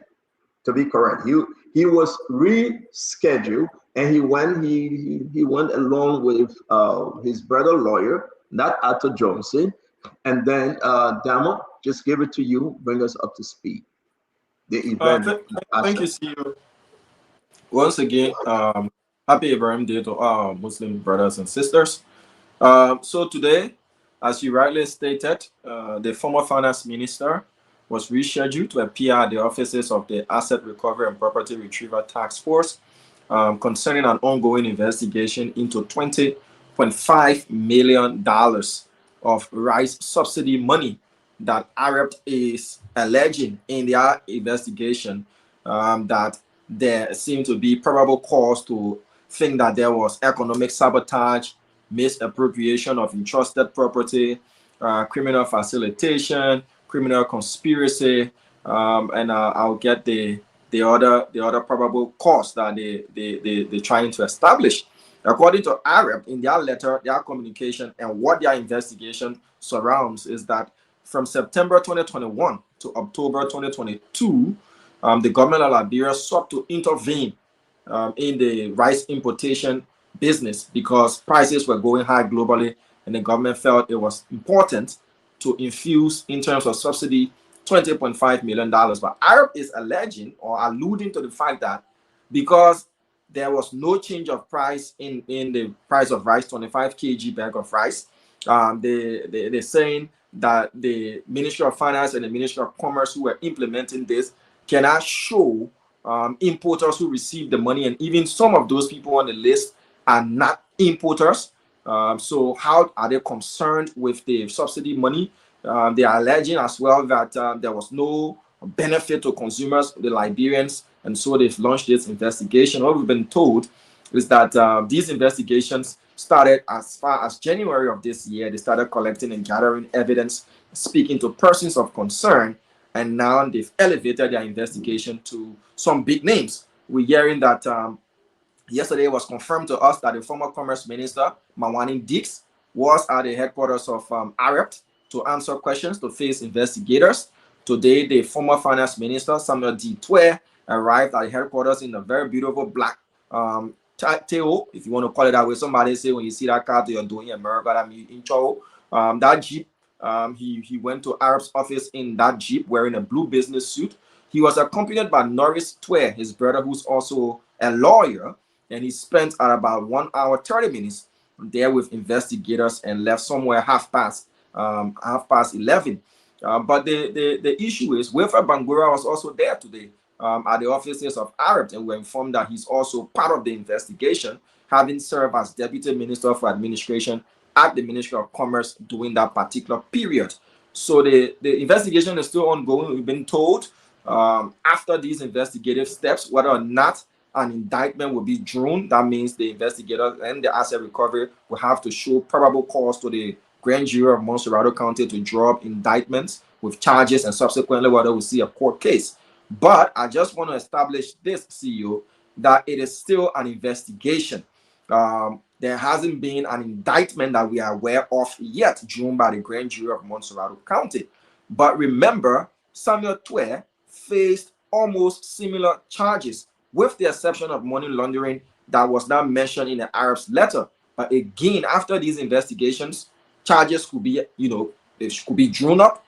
It could include money laundering, which is now on the list. We could see far fewer charges, or we could see far more charges than what it is now they're alleging. So that's just the synopsis of what transpired today. He didn't speak to the media, though. He drove in quietly and drove out quietly and didn't say a word after he left the offices of the Asset Recovery and Protection. Now, let me ask you, though. Again, you brought our attention to the FIA or FIU allegation that led to indictment and full prosecution, and Simon Twe was exonerated. So let me ask you the question: what do you think? Asset Recovery try to be careful here because they follow this case as well.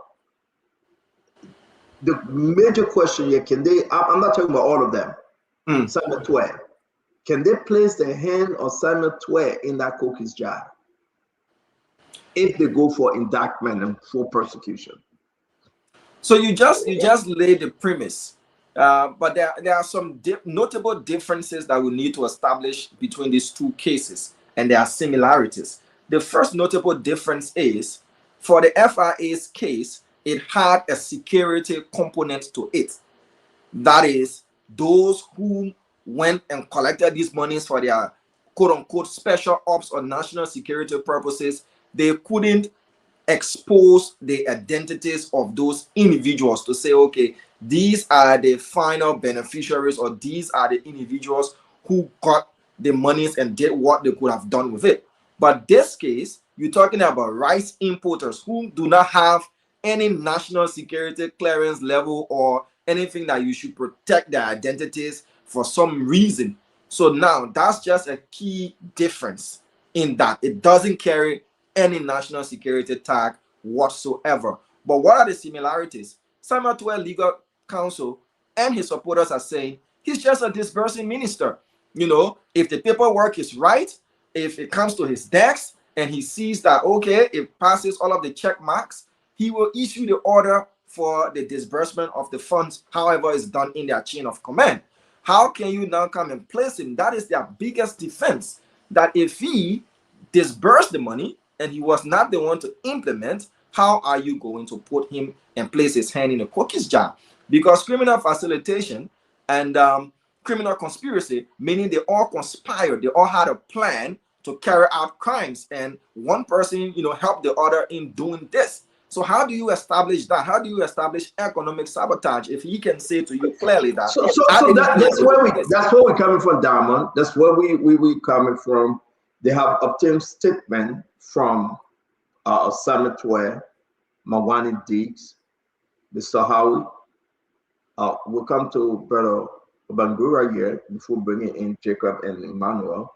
Welcome to the show, Wilfred Bangura. You want to update us on anything as per the report this morning Spoon report diamonds were present. This is what we heard. Well, and another breaking news is Wilfred Bangura, the former deputy minister for administration at the Ministry of Commerce. Wilfred Bangura is also with investigators of AREPT. He's in the investigation room. We can tell you that for sure. But former Minister Twe, any minute from now, will exit with his vehicle wearing a blue business suit. Let me see from what we've been able to gather. Let's just pause right there. Were you at Asset Recovery this morning? Good evening, Stanton. It's great to be back on the show tonight. Excellent reportage, brilliant coverage, the legendary Diamond.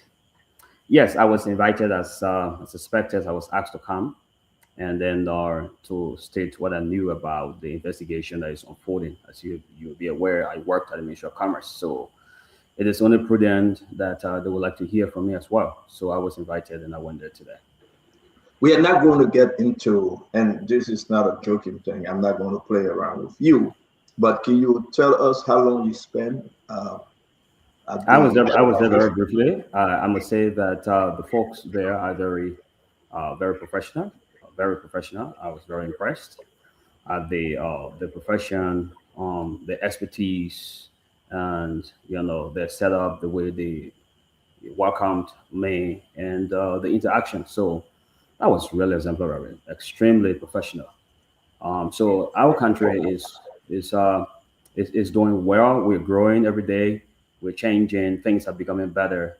People are allowed, to speak what they know about whatever happens, and they are protected under the law. So it's a great thing. But I must commend the team at Asset Recovery. They are doing an exemplary work. I was really impressed, and I must give it to them. Much kudos to all of them.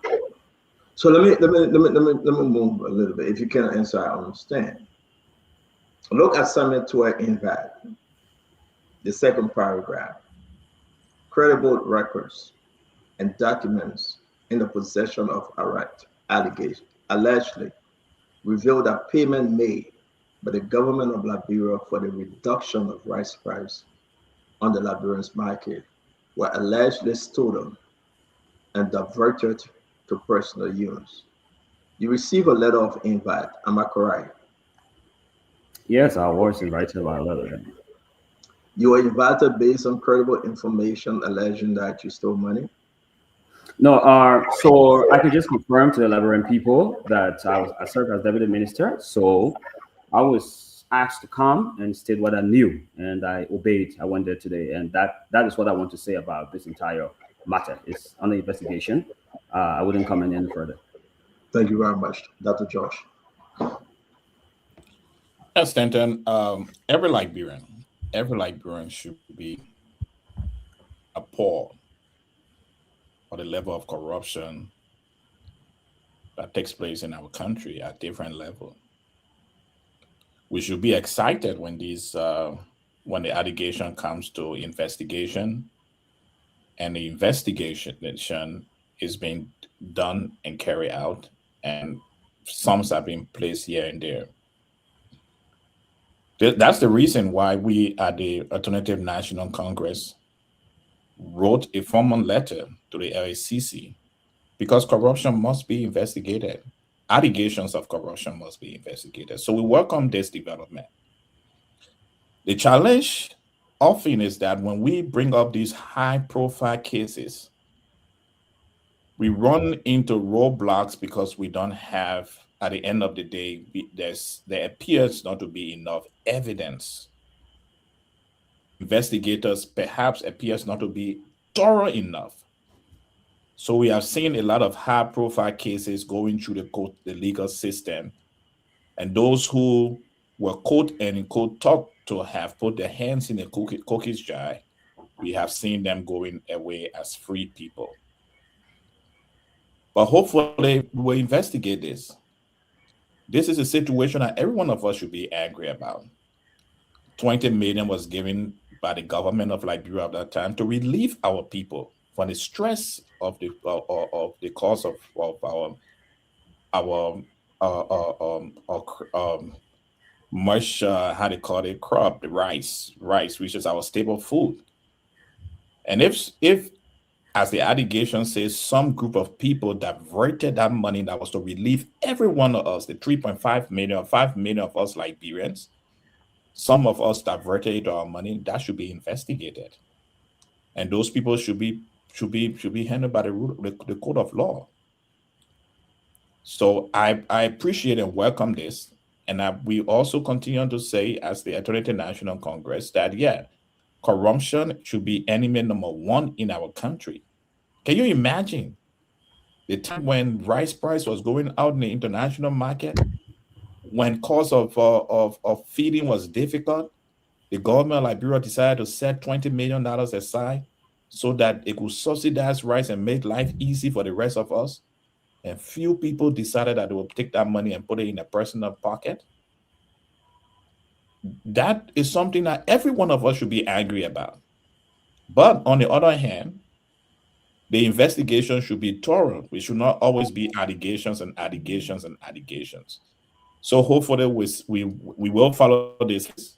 Again, I agree with Diamond on his analysis. Diamond, congratulations on the great work you're doing. That on the one hand, the issue from Honorable Samuel Tuah end is that I disbursed the money.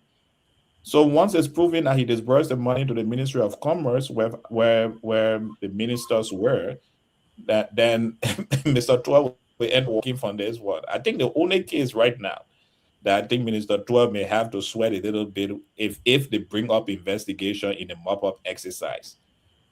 But right now, all these disbursing money to ministries and other places, parastatals to take care of issues. Thank you. Of subsidies.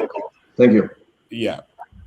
Thank you very much. And then let me bring in Jacob. Jacob, what say you? This is very, very a serious issue about this. People thought it was only 11 million. It went as far as 20.5. And this thing is claiming, by the way, though. But here we are now talking about everybody giving a full statement. Mawani Dix went there. Maybe Dama will speak to this later. And she was sent back because she took in a written statement, right? And you have to do your statement right there. They gave you their form. You prepare your statement right there. Mawani had to prepare a statement, she and her lawyer, and they rejected that. They sent her back, and now she came in, did her statement in the presence of the investigator. Jacob, how serious is this? First of all, let me find out whether you can hear me all right. Yeah, so nice. Yeah, this is very serious indeed. This is real serious matter, to put joke one side.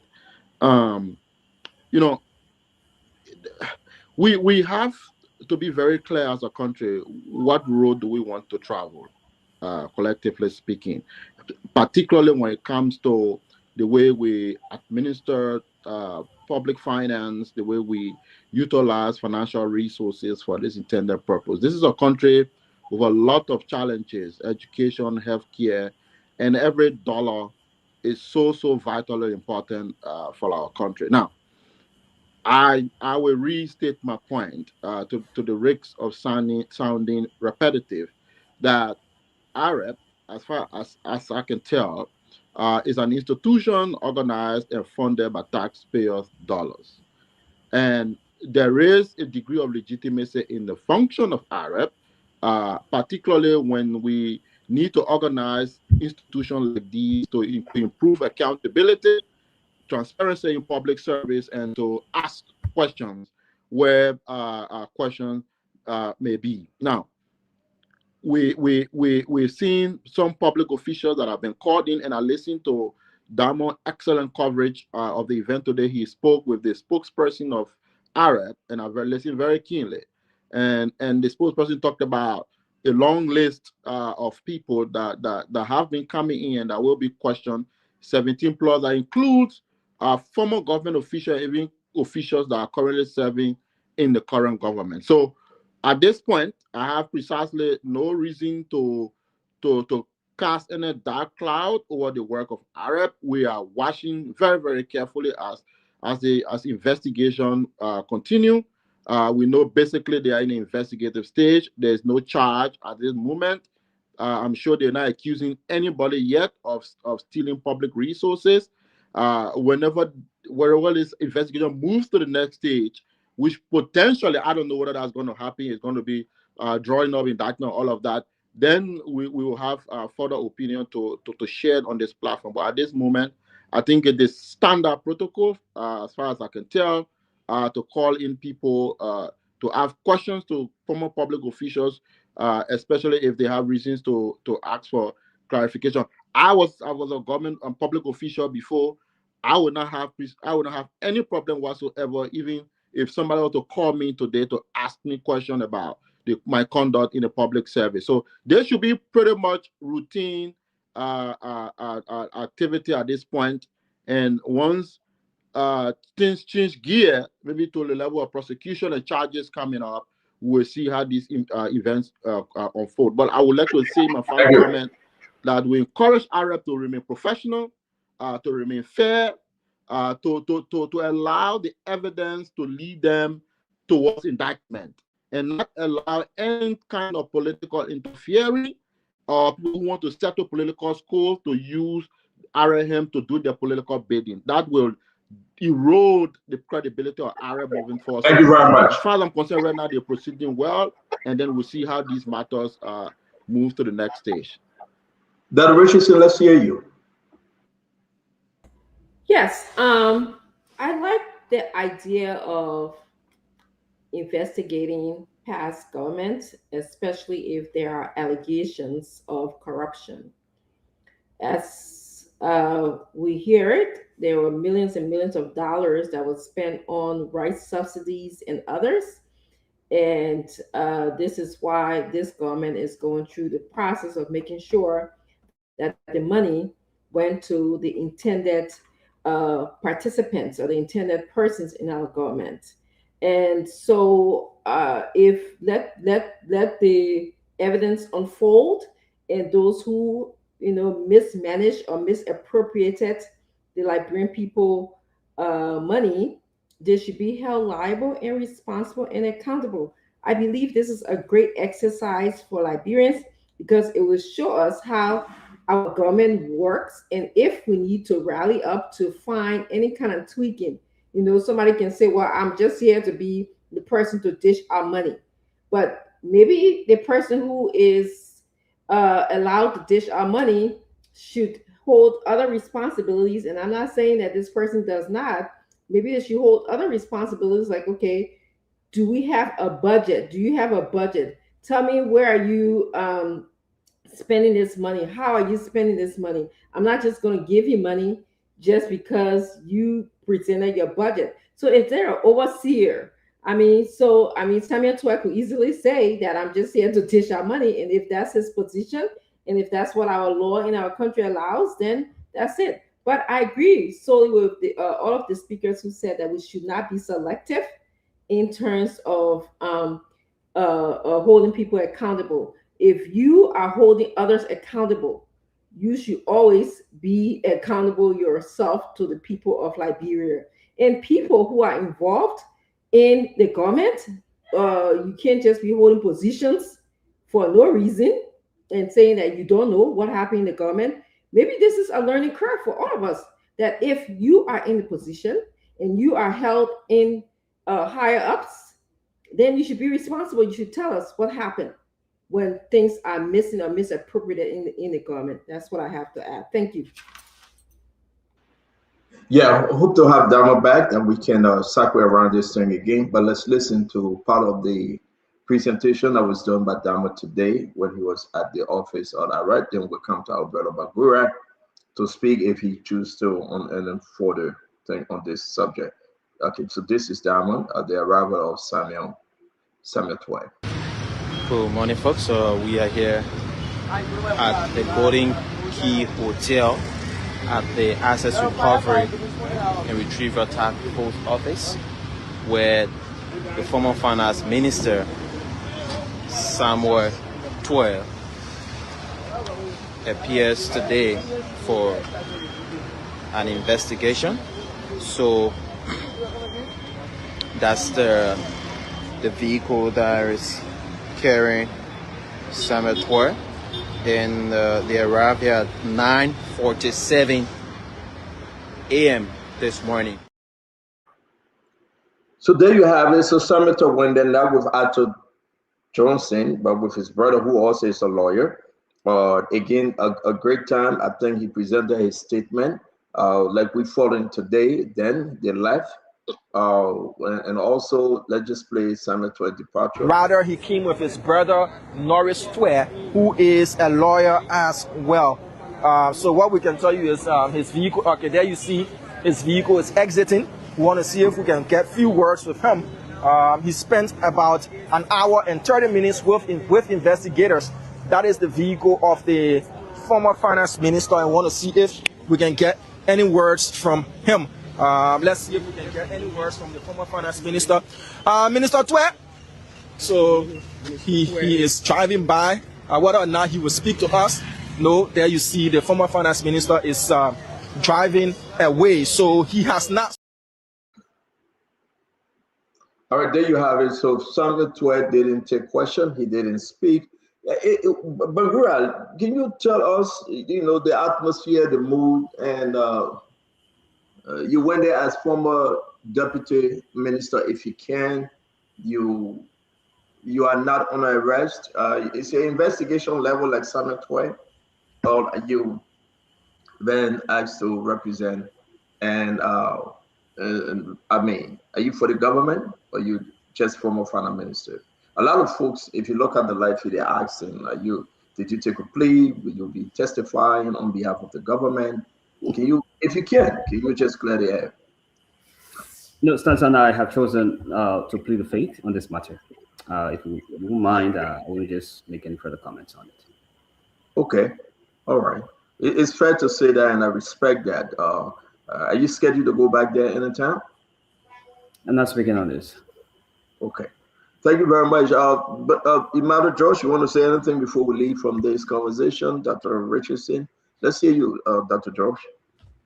Yeah, again, no, I think at the point we made earlier on, it is important that we continue to investigate people who we believe have corrupted the system. We all should know that this is an allegation and that they are innocent until they are found guilty. But I think it's the right thing for us to do. But credibility depends on us starting to win cases. Unfortunately, the asset recovery team has no record of winning cases yet. So they need to elevate their game. I know my brother Bangura said they are very professional. They're doing very great at what they're doing. I have not been there, so I believe they are professional. But what we want to see now is the government of Liberia winning the Arab team, asset recovery team winning cases in the court of law.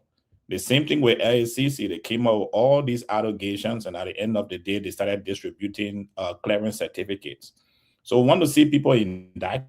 We want to see people being held responsible for at the end of these investigation.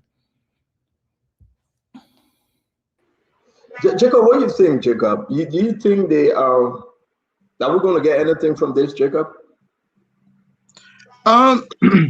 So, first of all, if you look at the work of Arab, it's clear that people, especially some who come from the opposition background, many of us have been completely dissatisfied with the progress so far, particularly with some of the investigations that have happened and the lack of progress on some of these matters. But on this particular one, I think this is another opportunity for the team there to demonstrate that they are interested in getting to the heart of matters like these. Now, it is absolutely very much still possible that nothing criminal happened along the administration of this subsidy. We have to be open to all sorts of possibilities here. It is very much possible that the investigation will arrive at the conclusion to say, okay, we have a few clear questions. These questions are being answered. We close this matter. And of course, we as Arab have no reason to move to the next stage of prosecution on this matter.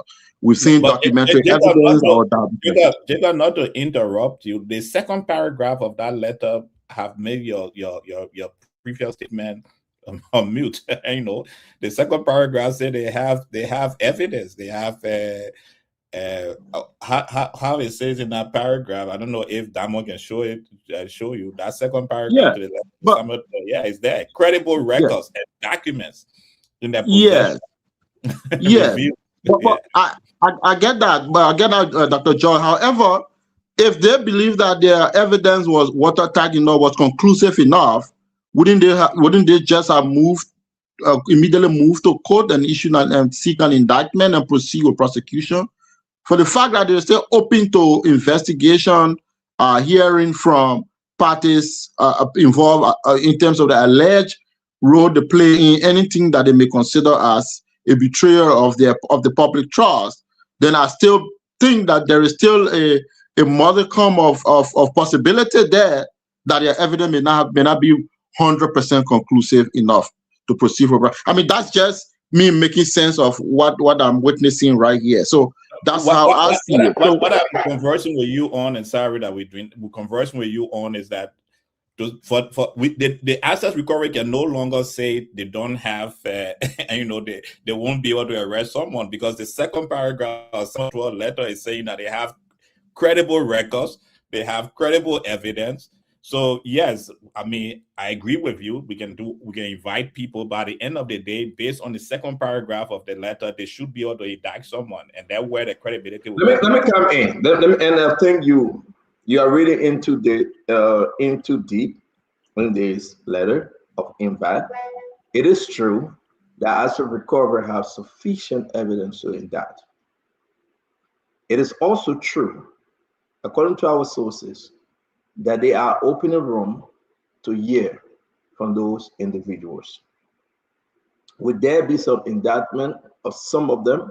Yes, but through my conversation, I don't think all of them will be indicted.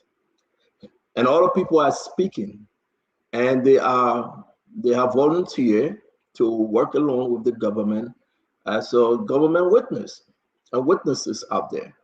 People that were in the system, people that know exactly what happened, how the money was moved, they are speaking. My question to some of our sources, hey, Mawani Diggs put out this information. It's all online. The rest can put a SWAT, Fulani, and all of them. So I gather all this information, and I asked my sources, if you do the calculation, you're talking about almost $21 billion. They are showing this thing, Dr. Richardson, that yes, indeed, we spend the money. But what I saw and what I was told, that World Trade Center document, and that's the scary part. And that's the scary part. So therefore, they believe they have sufficient evidence. And even some of the rest importers are willing to testify that you can find the pictures and the ID, but they didn't receive the money. So would there be indictment? Yes, there will be some indictment. And the Liberian people should brace themselves for it. Because I think with what happened with FIA, after recovery, we want to be very, very careful. Let me give it back to Damon. We welcome Chief Fubi Herrings, Kef Hassan, and Dr. Bopler to the show. Damon, I don't know, again, my sources are different from yours because you're a reporter, but what I have seen and what I'm gathering when I push these people is that Stanton, these invite to ask questions is just not for nothing. They are something that leading to something. Let's bring you in. Talk to us then. Give us a total close-up on this when you went out there. Damon, can you hear us? Thank you, CU. I have a little bit of delay, but I'm sure I got your question. So Jacob raised a salient point about the progress of cases or investigations or indictments that the Asset Recovery and Property Retrieval Task Force has come up with and the statuses. So I also had similar concern, and so started speaking to sources within Asset Recovery to know the statuses of these cases. Like, for example, the 500,000 case involving the former Minister of Foreign Affairs, D. Maxwell Sarkemeya, and the others. What we were told is that there were a lot of injunctions and motions that were filed by, you know, the indictees, and so that process was stalled. But all of those legal hurdles and blockades have been you know, mitigated, and hence that case is going to be in full swing. Another thing they also spoke about is the fact that there's only one court, Criminal Court C, and whenever there is another high-profile case that comes up, you know, they'll have to put their case on the back burner, and they're thankful that the fact that President Bouaka is proposing the establishment of a corruption court. They also spoke to other ongoing investigations and the progress is being made with those investigations as well. So I just wanted to speak to that point as to what Jacob said. See, you as you're aware, this case is a high-profile case. You also said that asset recovery. Just listen to the FIA case from Criminal Court C. It's just on the back of that. If my date serves me right, it was just one day after or so, and Mr. Twe was issued that letter. So he didn't even enjoy his acquittal for a good 24 hours, and another letter came in again. You know, so if they didn't see what transpired at Criminal Court C, and they don't cross all their T's and dot all their I's, remember, you've already taken Samuel Twe to court once, and he won, even though it was a different case entirely. But you've also presented this picture to Liberians that, is he the only one you're going after? Why are you just going after him?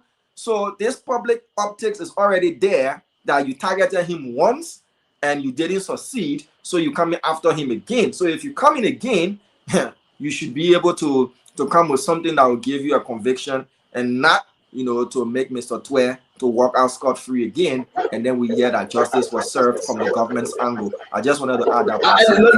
Let me just add quickly. The guys can come in. I will stand on the record here, and I may be wrong, but I think I'm 100% right. This case, Dr. Richardson, from Commerce Ministry. I have to listen from another device, so please go ahead. Go ahead. This case, Dr. Richardson, is not a target on Samuel Twe.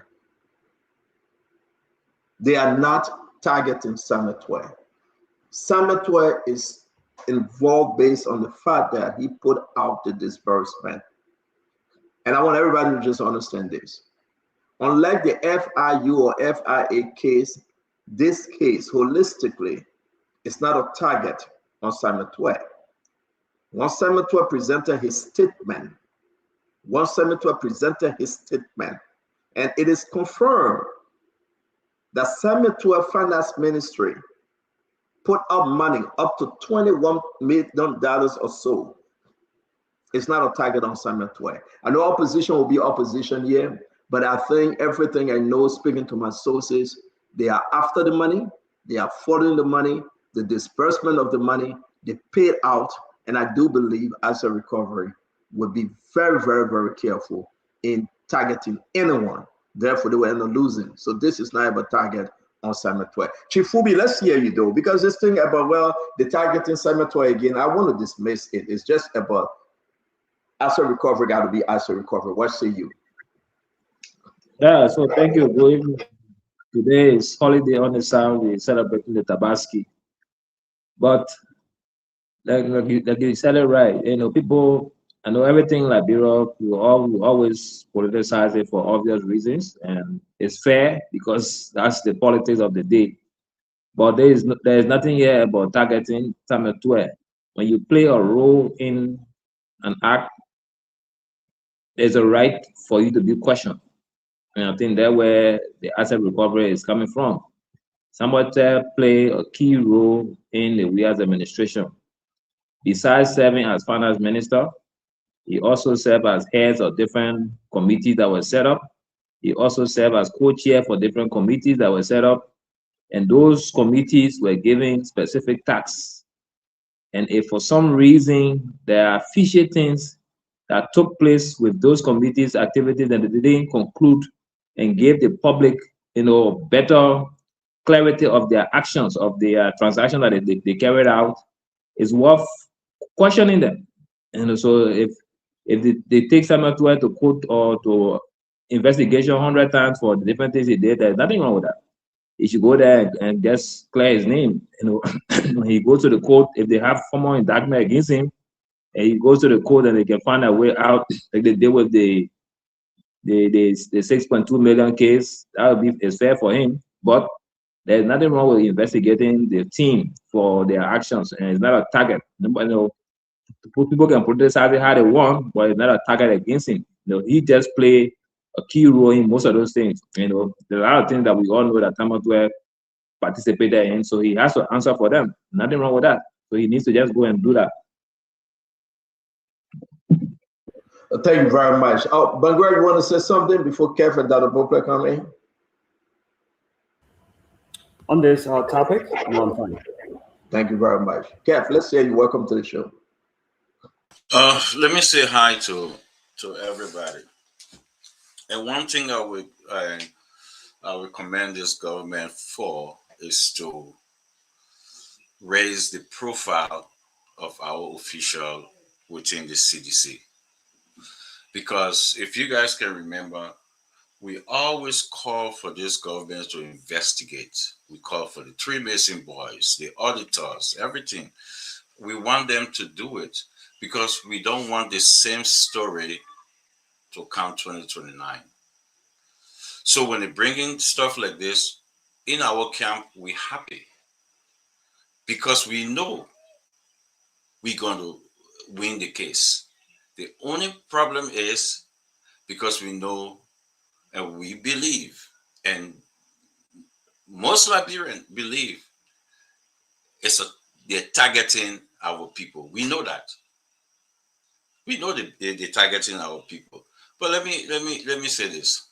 Who remember 2017 to 18, how much price of beggar rice? I heard Diamond were reporting, they said there was no change in the rice.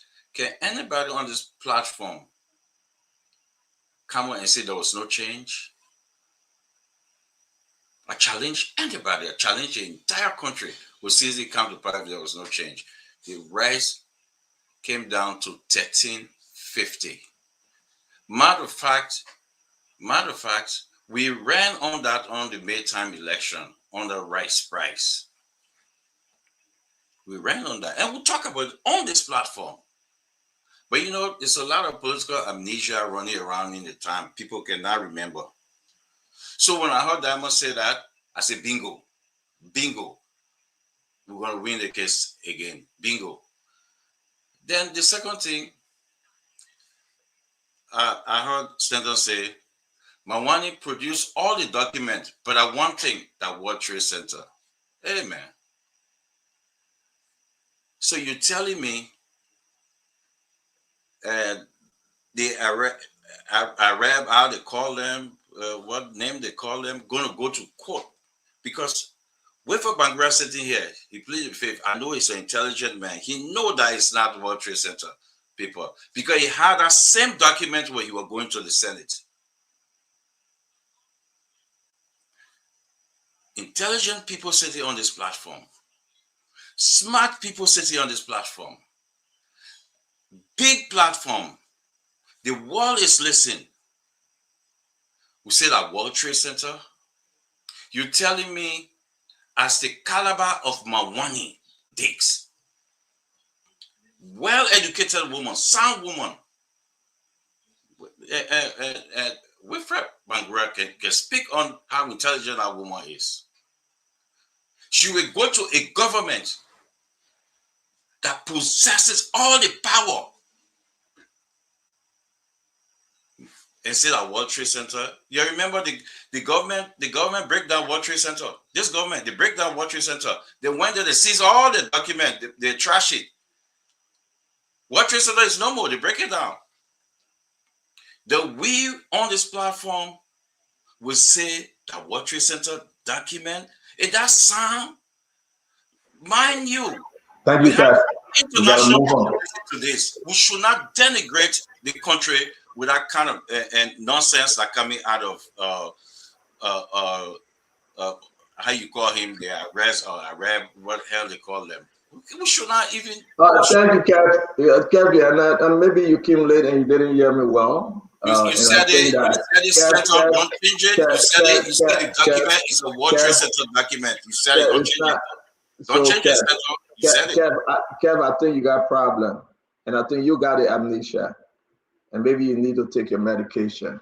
Because what I said, I was very clear. You can cut the tape and go back to it. They said those documents look like World Trade Center documents. May say that World Trade Center document. So when I spoke, no, you don't have to accept it. No, I accept it. That a problem may bring you in. Anybody on the platform deny you say that World Trade Center. Listen now, Kev, listen now. Only if you say it look like. Kev, come on now. You are not a baby on the show. Be responsible for God's sake. Just be responsible. Stop this. No, but stop this, Kev. You get all the opposition yet are passionate like you. I know when the sedition names are mentioned, you are trembling. So calm down. I mean, it's the fact. Mawani Dees can go in there and show her document. The sources are saying those documents are fake documents. Dr. Boblet. I speak to people. You say fake it. But yeah, I don't want to put you in the bag, but man, be responsible. I beg you back. I beg you, Mr. Bashira, please. Let me go to Dr. Bobla, Mr. Bashira, please. I beg you. So that's the only thing can cool him down. Call him Mr. Bashira. It will cool him down. You know where I'm coming from. So, Dr. Bobla, documents are being revealed, Dr. Bobla. To tell you the truth, the people are concerned. When I saw some of those documents, and I spoke to our sources, they said, stand up, throw that thing in the trash. They said, throw it in the trash. Seriously, they did. Because what they have, the FIDA is they have overwhelming evidence to show that these people didn't receive $21 million in rest subsidies. And that's why they are pushing for this. I can speak to this issue because what I'm saying, and I will not share it, it will be shared in code. They have some documents that will be an eye-opener. But I don't think, and I maintain, that asset recovery is targeting anyone. I maintain that. Welcome to the show, Dr. Bopley. Thank you, Stanton. It's good to be back on the show. You know, in America, where you're not feeling well, they say you honor the weather. You know, so I never figured out because my bro, when the sun's shining, we honor it. When the rain raining, we honor it. But over there, you honor the weather. So I've been under the weather. I've been sick small. So it's good to be back on the show. You know, I gotta say, I was watching the show and I saw the cow, you know, and the whole cow thing. I gotta tell you, freedom standard is a powerful thing. Even the cow values that. Yeah, man. The cow said, today, Oompa, I will be free. They were just all over the place. So never underestimate the value of freedom. It's priceless. But look, asset recovery. I want to commend former Minister Twer, former Minister Mawani Diggs. You know, these are serious people. That's why I want to commend them, right? Because they are cooperating and following the rule of law.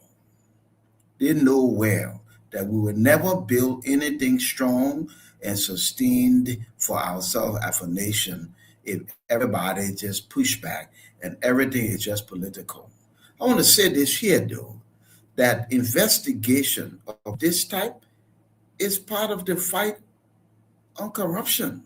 And I don't think that anybody, regardless of our political persuasion, will say Liberia stop fighting corruption. So it doesn't mean we're accusing everybody, we're talking to everybody, but it just means we know something, want to hear something, want to investigate something. Everybody should applaud that. What we should insist on, though, that is not political, that it's not unfair, okay, and people have due process. But this is a part of the fight on corruption. And that's a big reason why we're still behind the curveball, because of massive corruption across our country. But here's what I want to say, because I always try to think ahead and think solution. So this is the rice issue, right? We had Madam Johnson Sirleaf, who had 12 years. When she left, we were not closer to rice self-sufficiency. We came 6 years, no closer. President Barker is here midway, we're no closer. So think about it. At our age as a nation, with the fertile soil that we had that can grow rice anywhere. So pray tell me, we're still here talking importation of rice subsidy. I said before and I'll say again, the first thing on the president's arrest agenda is agriculture. If you redo the strategy and you segment the country, you can take the Western region, for example, which is a small region, and purpose to make that region self-sufficient in rice production. That would be 1/5 of Liberia that can grow their own food, feed themselves with our staple, and that will be 1/5 of Liberia that won't be demanding rice from overseas. You do that over time. Somebody breaking into your car? Someone is breaking into your car? The alarm of your car is going off. I think that's next door, though. I don't think that's me. I'll check and see. I think that it'll be half another brick in here. Yeah, it'll be half another brick in here. Yeah. So anyway, so just saying, looking ahead, I'm just saying, looking ahead, we need to think about solving problems. You know, today I was at Nehemiah University and training their staff and their faculty. And I said, one of the value of higher education is to solve problems. It makes you problem solvers. It makes you critical thinkers. We just are reading the same thing. So if President Barker leave at the rate we're going with the same things we're doing, we'll not be self-sufficient. That will still be importing rice. Let's take one segment of Liberia and let's make that area self-sufficient. Then we use that as a best practice. So we multiply the same strategy across Liberia. So in the next 5-10 years, our country can be self-sufficient in rice production. But AREP is doing their job. Just be fair, be just, and be transparent. Thank you, CEO. No, thank you very much. Let's close on this. We got other topic to bring forth. Dr. Rich is saying, let's close up, man. Look at the condition here. You guys are going, presenting the testimony. I can confirm, AREP as a recovery, Cloud Mountain, he's not no stupid person. He got the document. He reviewed these documents. He called for their own statement. They presented the statement. It's troubling, some of them, not all of them. And I don't think that Samuel Twelve, they are targeting Samuel Twelve. I would say that over and over. I think he's just part of the investigation, and exactly the law will be the law. Dr. Richardson, let's hear you close, please, on this one. I remember during the previous case where Samuel Twelve was in court and investigated and taken to court. His primary defense was it was a security issue occurring in Liberia at the time, and they couldn't disclose all of the financial documents. This time around, it appears to be different to me. Okay, so if he is going to disclose financial documents and it's going to fall on, I issued this money. It went to the ministry, the $21 million that you speak about, Stanton. It went to Mawani Deek's ministry, the Ministry of Commerce. Okay, and if he does that, then Mawani Deeks will come and show her receipts. Okay, she's going to show, well, I got this money, or I didn't get this money, or XYZ happened to this money. And then in the process, Liberians will learn, is it his only responsibility is to give our money as he has said? Does he have any implementing concerns? Does he have any monitoring of the money that he issue out concerns? We will learn all of those things. But if he's going to say, I gave this receipt to Mawani Deeks, and it does not add up in terms of the money that Mawani Deeks received and receipts she has, then it's a problem. Somebody will have to say the truth, or Liberian people will learn, where did the money go? Did the $21 million go towards the rice subsidies in order to reduce the price of rice as we are asking?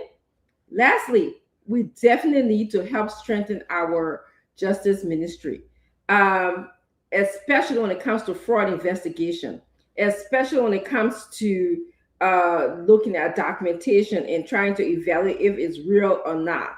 When it comes to forensic issues, when it comes to tracing monies and receipts and bank money laundering, we need to strengthen our Justice Department in that. When it comes to lifestyle audits, we need to do all of those things. So in the means, and of course, train the prosecutors in terms of asking the right questions. So once we are partially, or maybe we have all of these things and our ducks are in line, then perhaps we can go and ask and do what is needful for the Liberian people, which is to ask the right questions. Thank you. Thank you. You want to say anything else? We got to move on. Emmanuel, Jacob, you want to close up on this quickly? Oh, I'm good. Again, investigating corruption is a great thing. It's good for the country. But let us start winning cases. That gives credibility to the investigators and to the process. I just want to say, don't forget Blamo Wisset, the former chief of staff when McGill left. Wisset Blamo Wisset, whatever his name was. Don't forget, George Wisset Blamo George Wisset. He will be also. He has submitted himself and his statement as well. So all these players going to go in and submit the statement, but this is a big one, something not just adding up. If you look at 2021 and 2022, from the initial stage, well, people were saying only $11 million. If you guys ever fought them, they were bent on the knee, Jacob. That was only 11 M. Now, when the asset recovery gathered all of the information and realized that it was 21 M, now people got to go ask questions. Where did the money go? Who did they get the money to? And that's the question folks are asking. So I know my friend and brother Kev will go crazy with this one, but the document being presented, they have already asked some of those rice importers, did you see this money? Did you receive the money? And the rice importers, some of them are testifying, Jacob. And that's my fear, that the money didn't reach to them. So this thing will go to court. It will go to court. And I think that the best place the law will be the law. Jacob, let's say you're close and we'll go to Chief Fubi Henry. So may I add one more thing before Jacob or after? You know, I'm bothered and struggling with the fact that, and this is not geared towards anyone, that people can work in an organization and still don't know in Liberia.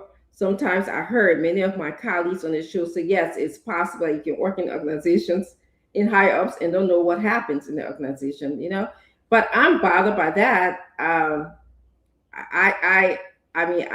know that in many of the organizations that I've worked in the United States, that I make myself nosy to know what's going on, so that I can, in the end, when anybody is liable, at least I can be able to speak as to what I know and what I don't know. But I don't know. I'm just struggle. I struggle with that information on a regular basis. So I just wanted to say that. Thank you. Jacob, let's hear you. Thank you, Dr. Richardson. Yes.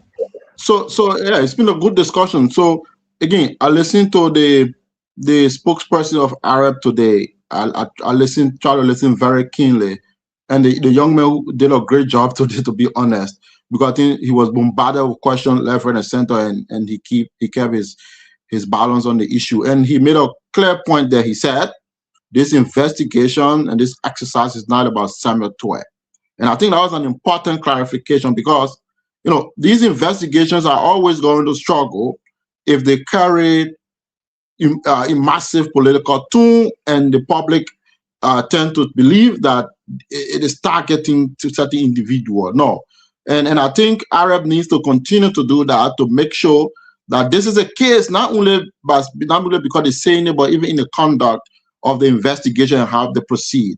Like I said earlier on, you have to allow the strength of the evidence to direct them. Like the FBI will do, they're blind in the investigation, and then when they investigate the evidence take, then they follow that path. And I think That's what they need to continue to do. And my last point about accountability, of course, I mean, $21 million is no small money.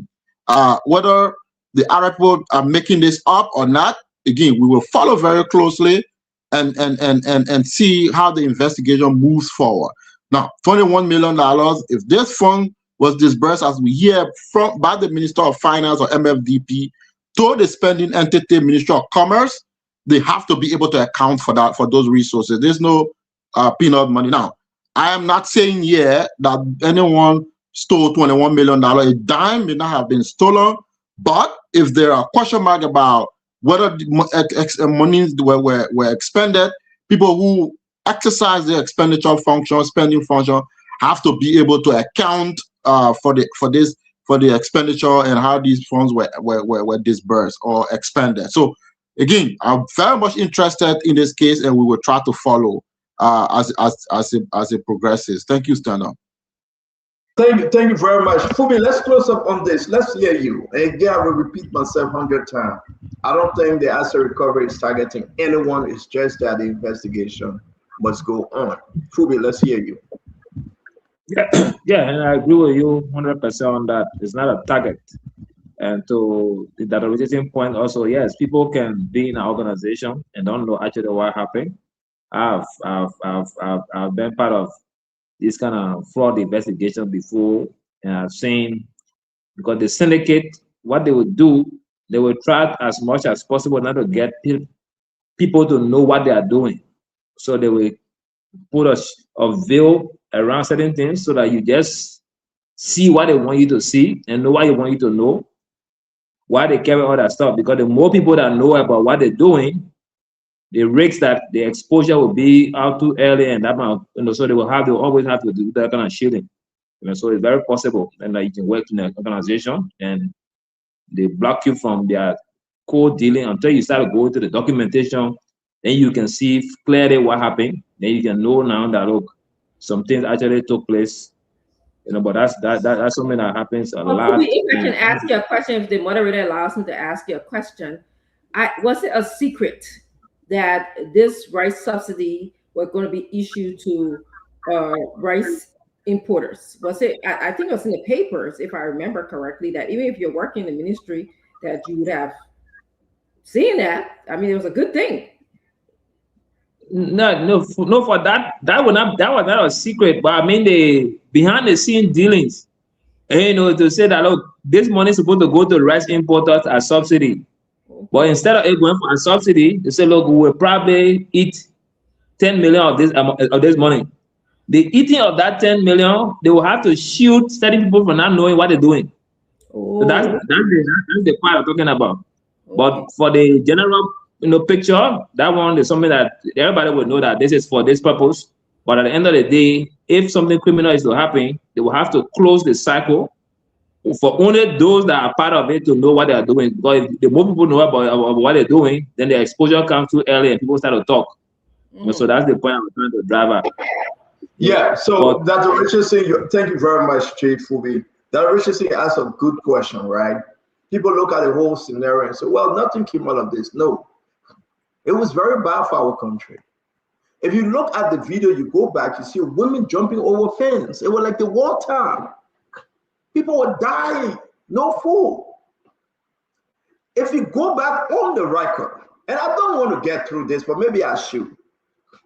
The government of Liberia felt and they lied to the Liberian people that it was something under $14 million. Go back to the record. For me, follow it. Somebody said 11, somebody said no 10. It was all nonsense.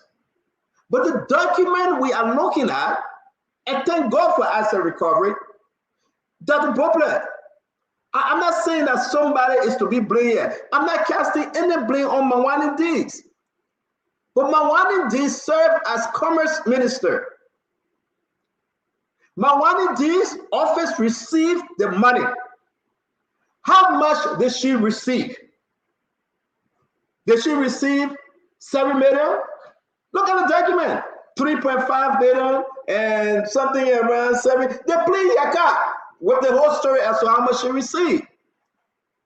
But what asset recovery have in their possession, and Liberians, you need to hear this, it's over $20 million. Let me fair, my people. Nobody's accusing Mawani things. Mawani is my sister. But the fact remains is that something happened. Something happened.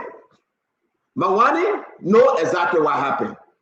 Mawani know who she gave the. You guys got to see Mawani's statement. I'm not allowed to share her statement. I hope you can read it. Or maybe I will take portion of her statement for you to see what she put in there.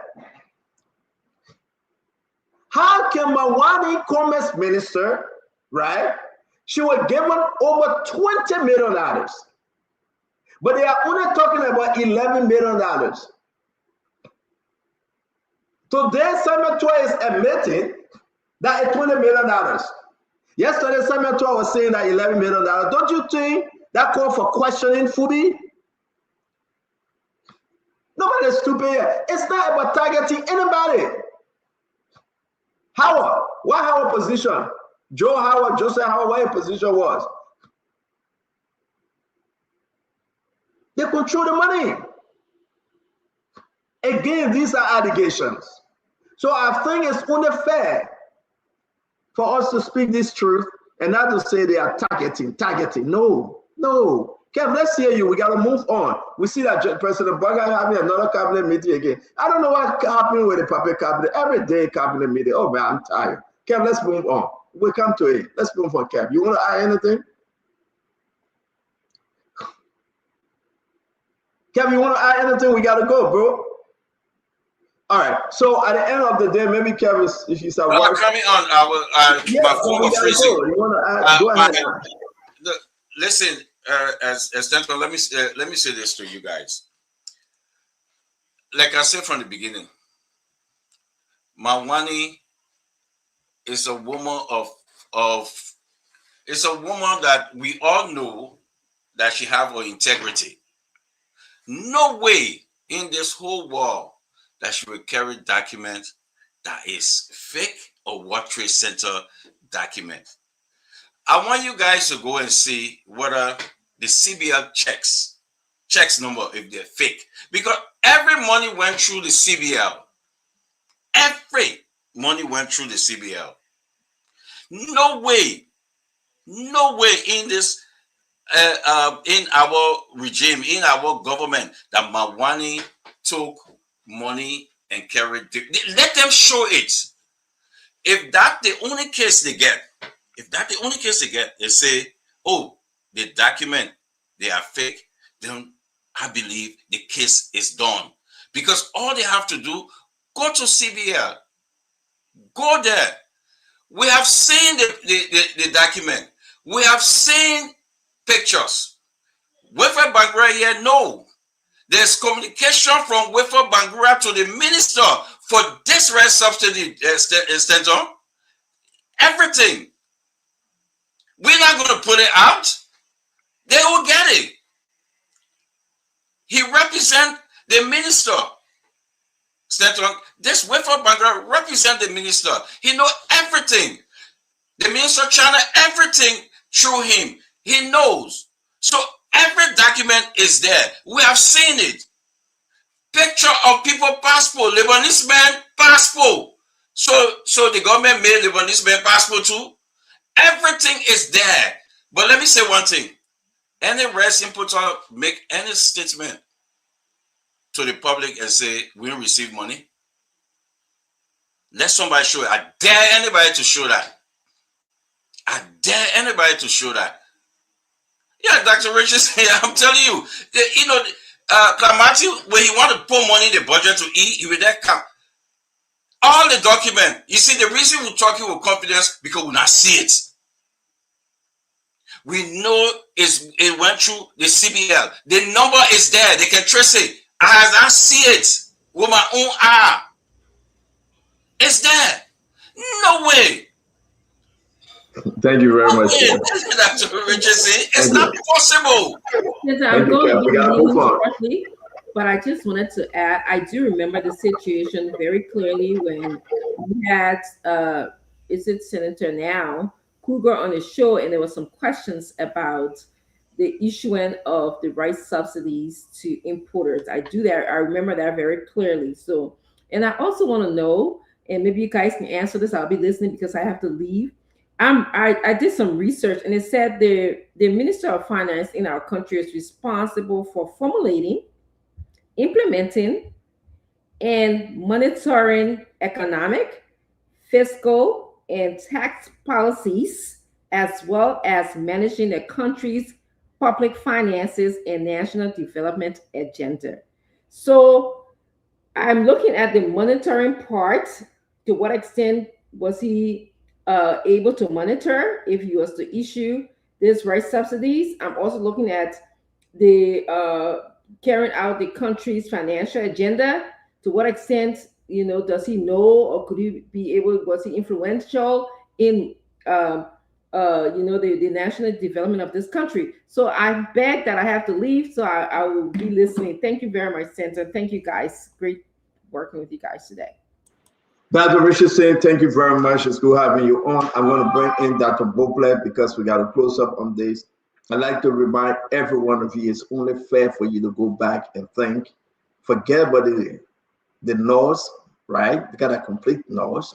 Are people saying we get every document, but they will not show you one, right? They will not show you one small piece of paper as to where the document they have. If I authorize, I will show it to you. If I authorize, I'm going to Dr. Bopler. Not authorized to them.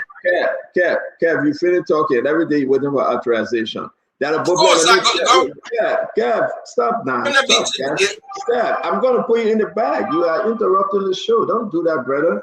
But you can talk all the TL. But sure, I don't do that. Pray to you back, please. Go back to Maryland. Dr. Bopler, let's hear you. Only Bashir, I know we're keeping quiet. I will continue to expose this guy. The man traveled and your need to about Dr. Bashir. Dr. Bopler, let's hear you. I'm begging you. Yeah, so I said mostly what I wanted to say in the first go around. I think former Minister Mawani Deeks is doing the right thing, the responsible thing. To ask for investigating, you show up and cooperate. And the people at REP are doing their job in the interest of the Liberian people. So let the process work. And those who are being called, they should show up and cooperate. If you've done nothing wrong, you've done nothing wrong. And so there'll be nothing to hide. At the end of the day, you will continue to walk free. So let the process work. What will be scary and disappointing and derelict of duty if we stop trying to fight corruption. Now, should we fight it only with AREP or LACC? Of course not. You want to fight on all fronts, but fight we should. So let the process work. Thank you, Stan. No, Dr. Bopler, thank you. We'll show you the video when women were jumping over the fence for you to understand that this was very, very serious time in our country. And the people just end up doing what they thought it was doing best. Kev, you want to add anything? Because once I show this video, we got to close this session. We got to move to LTMI and other story. You want to say anything right now, Kev? Yeah, let me say this to you, Stanton. People need to understand where this rice subsidy thing come in, right? When our government took power, rice were up. We decided to bring it down. When that incident, people and rice basically people jumping, is when you had that Ukraine war. You have things that were happening around the world, shortage come in. So that's where we have that rice issue, people. So we shouldn't mix the two. Rice came down in Liberia. So check when CDC took power to now. But I keep saying this, I want to challenge anybody out there to bring those importers that the former minister Mawani Diggs gave the money to. Let it come out and say they don't, because I will go and take out footage of them sitting and talking about this rice issue. So the importers, they receive it. The pictures there, It's not fake. The passport for the country, everything there. They cannot make passport. Bahrain don't have a machine to make passport. So if that the only thing that Claude Martin get, it's another big win. Again, we want it. We want them to bring it up because some of us are privileged to see the document, the original document, but it's a government property. I can't just put it out there. But we have seen it. We have seen it, and we know. We have seen the central bank. Check everything there. Thank you. So we got and the central bank will not deny it. Kev, thank you very much. Let's move on. You see, I've given you a chance, Kev, and I said thank you very much. Please do not interrupt. I want to remind the Liberian people, look at this few seconds, 50-second video.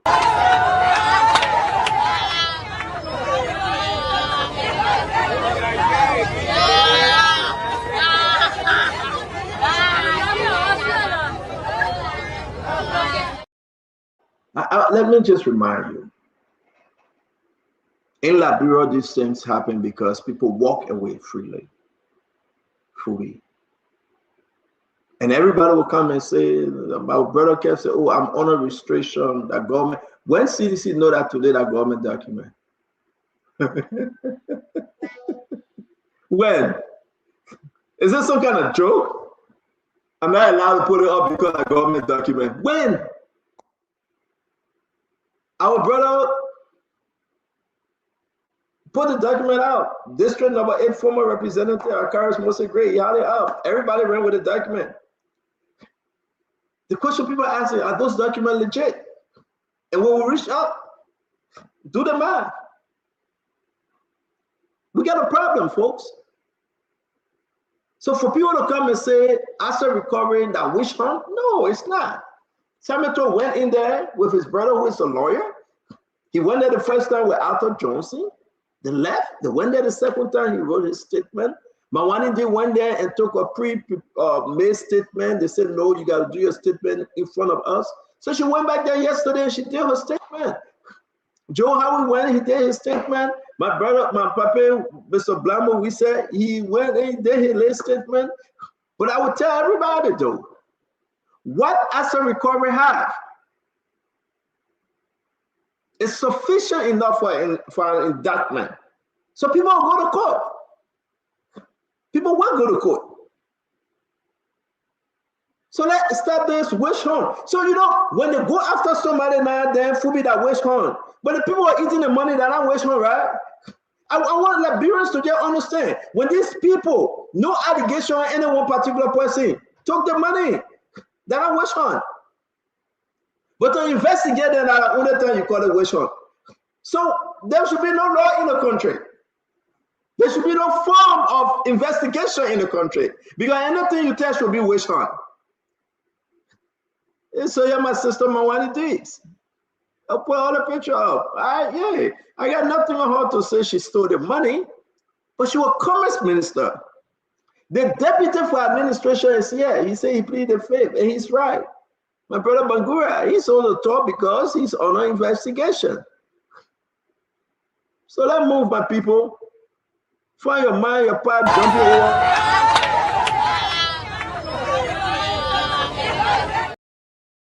Yeah, then when you come and ask, what are people $21 million, and you're telling them, you're saying, no, that Tabata, don't do it, that nonsense.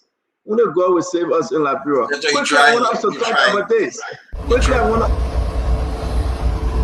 So this is around Beijing Camp 3, where two trains belonging to ArcelorMittal, the company that is doing mining operations in Liberia, using the spring track. The two trains collided this morning, we are told. And so since the two trains are still here, I'm told one was coming from Buchanan, while the other one loaded with iron ores was en route to Buchanan, Grand Bassa County.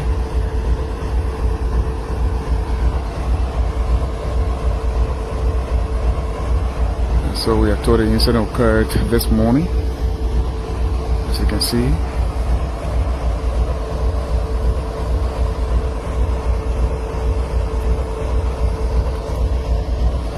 This is also starting the operations of the company.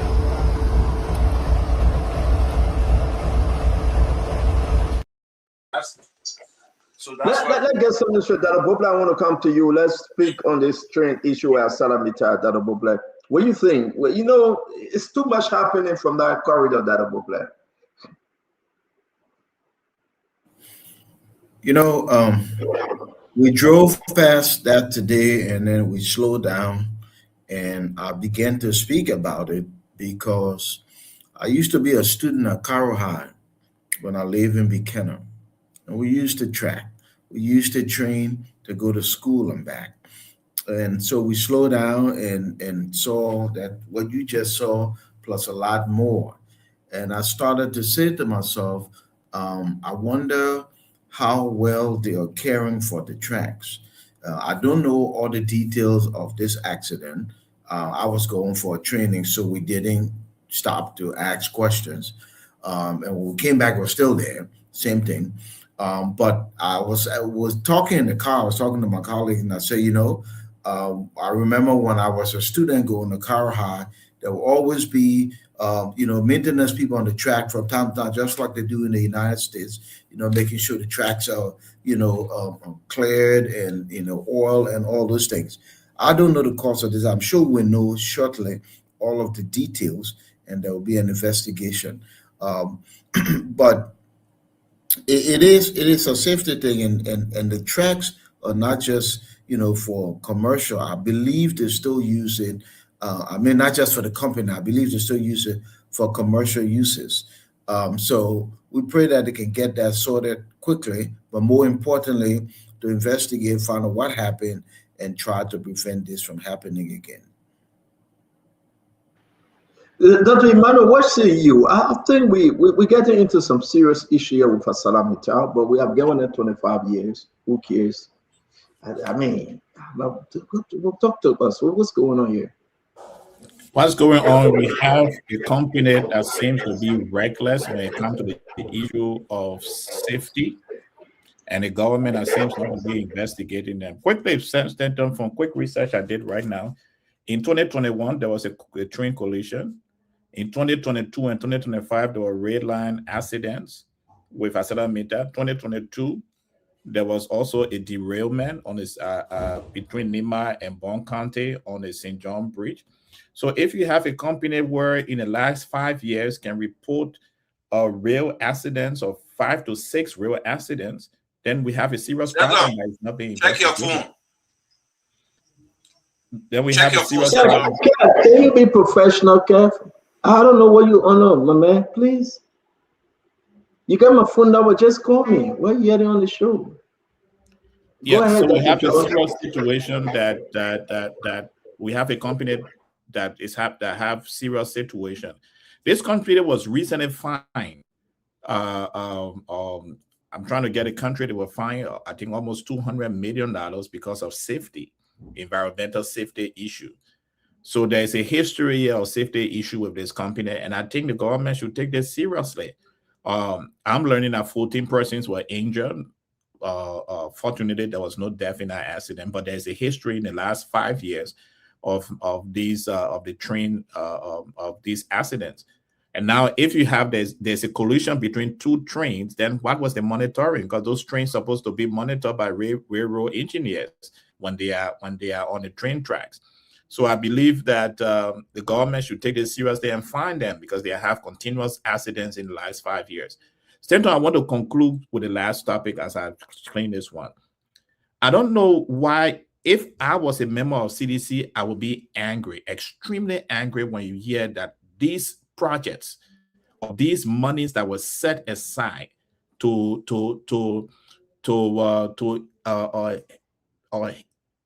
create a safety net around a hardship that Liberians were going through, that those monies appears to have been placed into personal news for personal gain. I would be angry. It's 21.5 million we're talking about. There was 1.8 million we're talking about previously for the marketeers. This is some of the things that President we have suffered from in the last elections, because whereby they were injecting funds in order to create safety net for the poor people. There were couples of people in government, and again, it's still an allegation, couple of people in government that was siphonning this money and putting it in their pocket.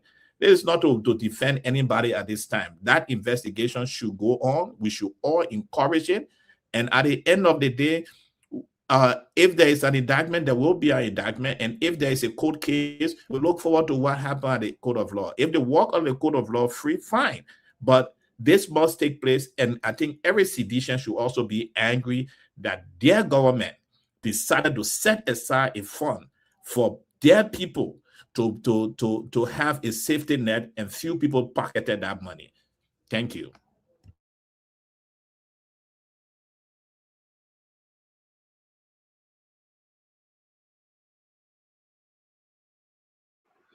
Phoebe, let me come to you, Phoebe. And again, let's talk about ArcelorMittal, because I'm done with that issue, but it's a good point that was raised by Emmanuel George. But then one may ask, do you think that President Weah wasn't in the know? I mean, because as his cabinet minister, people raised this issue prior to the election time. The president didn't do anything. The next day, Phoebe, you remember? Mawani Dix went to the president house having birthday party, right? And ushering people in. We got that video. I don't want to go there. I just like to remind us, right? Because the next day when the women that were jumping over the fence, Mawani Dix was celebrating birthday to the president house. But let's talk about ArcelorMittal, yeah, Chief. Well, this is dangerous, though. And before we do that, I want to play this video very quick. Sorry, let me play this video. So the district lawmaker is inspecting this train. He's inspecting the train, so he clean it up there, making sure that what the worker has said, so that he can have. So we are on the train, and the district lawmaker is making sure to see the complaints of the workers, as they have said that this train is leaking. So it's leaking. Where you from?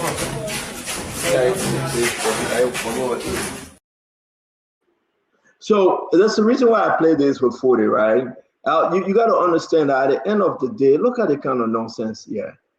Foley now tend to be Inspector General. Foley tend to be Inspector General. They go to collect a late thing. They tell the right, say, this is just a mess. But man, the country seems to be a joke when it comes to ArcelorMittal. Fubi. No. I mean, we are discussing seriously here, Fubi, you laughing.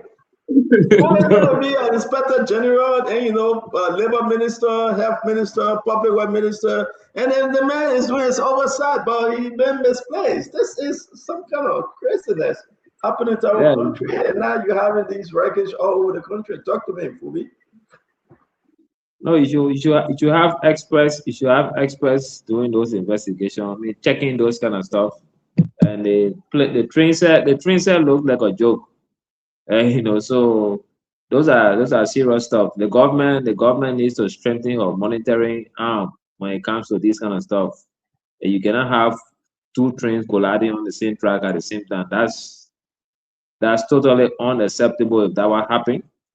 And ArcelorMittal also needs to ensure that she has better train that she use to transport her goods. And what that thing I saw, it looked like old. Like you have this, we say the old taxi that we have running around the country, and broken down. They have patched over and over, those taken to the garage more, and they have depreciated over time, and you stay using them. I think that's what it looked like to me. So the government needs to strengthen the monitoring arm when it comes to these things, and not just a word concession agreement and lay back and allow the company to do everything. Because road safety, rail safety and whatever should be one of the top priority of these kind of organizations. Accidents do happen from time to time. That one is known. But even the brand new vehicles will have accidents. The brand new train might have accident. But what are we doing to ensure that safety is number one priority. You know, you put all the safety measures in place. And when you have accident, you know that okay, this one is just because of mechanical fault or something, but they should enforce safety. I think that's my point to that. I think you would like to speak to this, Mr. Bangura, on the Salamita issue. Yes, I certainly do. I'm a Yegepa boy, and Dr. Brookler, you and I are from Karahai. I am an alumnus of Karahai. So that entire environment is our place. When I hear about derailment and industrial accidents happening in Yekepa, I feel really, really bad about it, because most often, most of the people that are involved, I know them, and their friends, their family, and even those I do not know, is a tragedy for their families and for all of us. Besides derailment, there have been other mine accidents.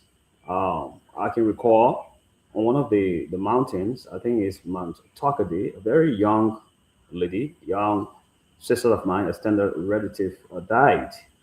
She was driving one of the big machines there, and she passed away. That was really tragic.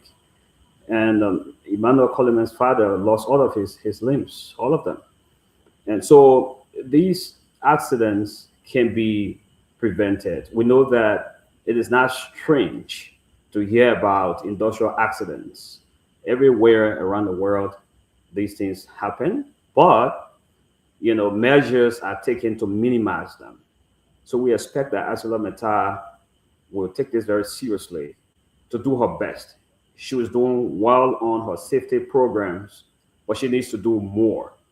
The track maintenance needs to be very frequent, because just in the routine, track servicing, there were, pedestrian fatalities, and there were people who were maintaining those tracks who also, had injuries. So they should do more to ensure that these things are minimized, if not completely curtailed, because the health and lives of the people in those communities, Liberians, matter. It's very important. And when these things happen, your relative passes away in these very difficult and tragic situations, you lose that person forever. And a very healthy person, not somebody who was sick.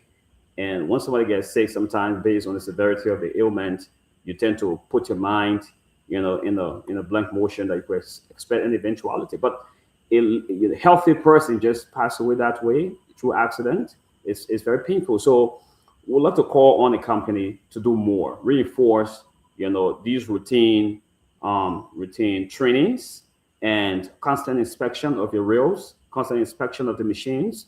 They can create faults. They can develop faults sometimes. So you have to make sure you always keep routine services going on so that industrial accidents can be minimized. Thank you. In Yegepa and I agree with you though. Before Jacob close up, then we'll go to Mr. Cummings and the ANC writing LACC about the FOIA project. Something that we need to discuss this seriously.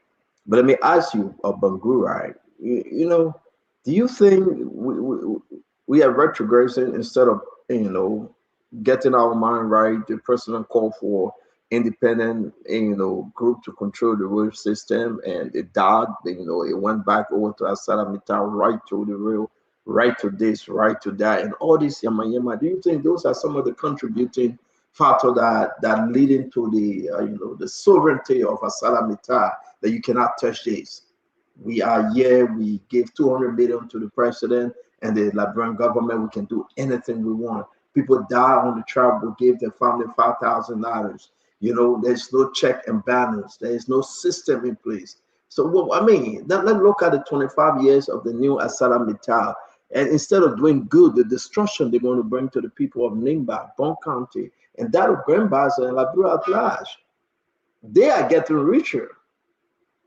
But then they are involving in accidents, and they are creating environmental harm. What do you think, quickly? Stanton, to be really, really objective with you, are the accidents that we're discussing really have got nothing to do with all of the back dealings, the concessions, and all of the arrangements and negotiations that are happening with regards to the use of the railroad. I do not think they have any relationship. There's no causal relationship between the two.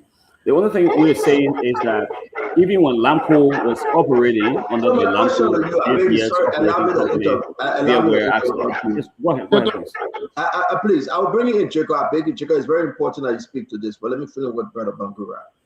Why the president put aside the independent rail group that the proposal, he said it, that what he wanted.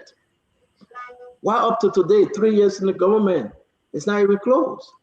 Don't you think it would have been helpful to control this system and bring some sanity in that area, though, in the corridor?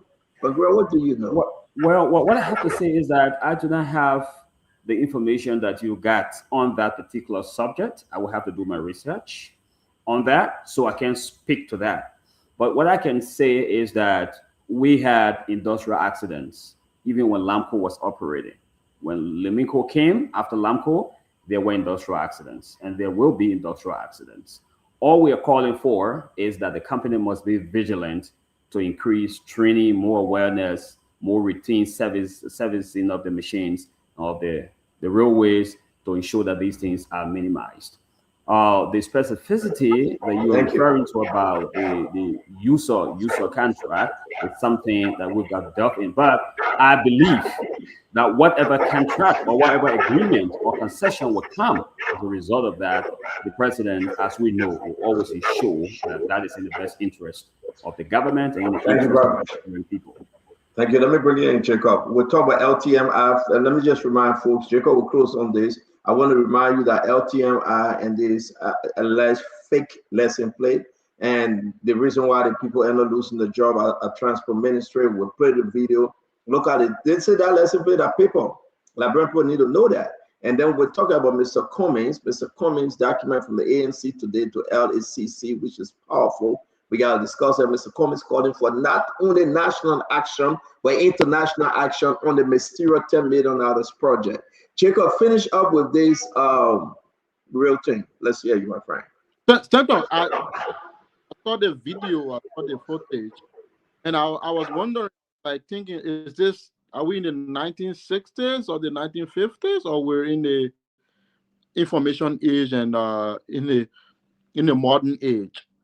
I don't expect in this time when of radar, of satellite information, everything available to us in the new technology age, to be seeing head-on collision, two trains coming together on a track system involving a multi-billion-dollar company like ArcelorMittal. And I think the government needs to get very strong with Mittal. Mittal has really underperformed in many respects. I don't expect to see these kinds of things, and I'm getting news that there is not even a tower or radar system between Buchanan and then Nimba County to be able to effectively manage the movement of trains and to also ensure public safety and the safety of employees in these areas. And I think the Bureau of Concession, the government of Liberia, Office of the President, the legislature, all these people need to get really strong on Mittal to ensure that they are able to meet all of the safety protocols and the requirements, because we can't be playing joke with Liberians' life yet.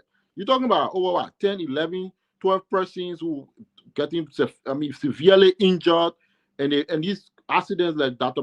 George have said, have happened multiple times. It's as normal as drinking a bottle of beer, that accident collision happening all the time on the track.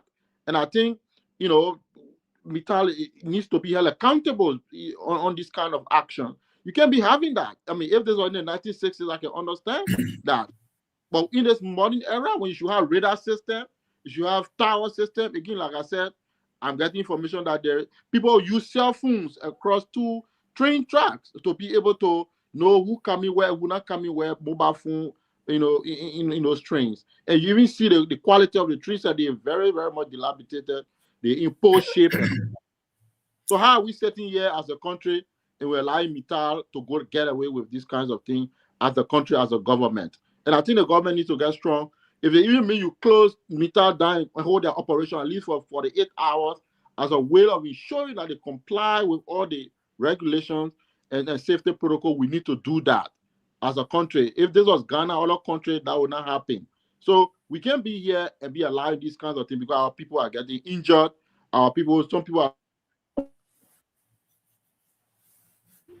You're quite correct, Jacob. You're quite correct. You want to ask something quickly, Dr. Bope?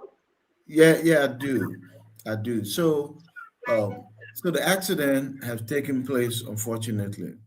What needs to happen now is there needs to be swift investigation, and the outcome needs to be communicated to the public.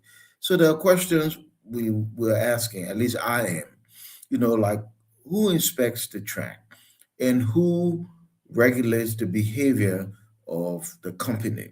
This is very important because if we're not doing our diligence as the government and the regulators, then we're leaving persons to do their own thing, this company do its own thing. And the president about to have that cabinet meeting we're talking about, Stanton, and the focus of that cabinet meeting is decentralization. I'm waiting for the day when decentralization will just be for real. Yes, why? Because in the context of this, in a decentralized system, the people in NIMA, the regulators, the inspectors, all those people, the local too, you see, and it'll help hold the company accountable. We know that's not the arrangement right now in Liberia.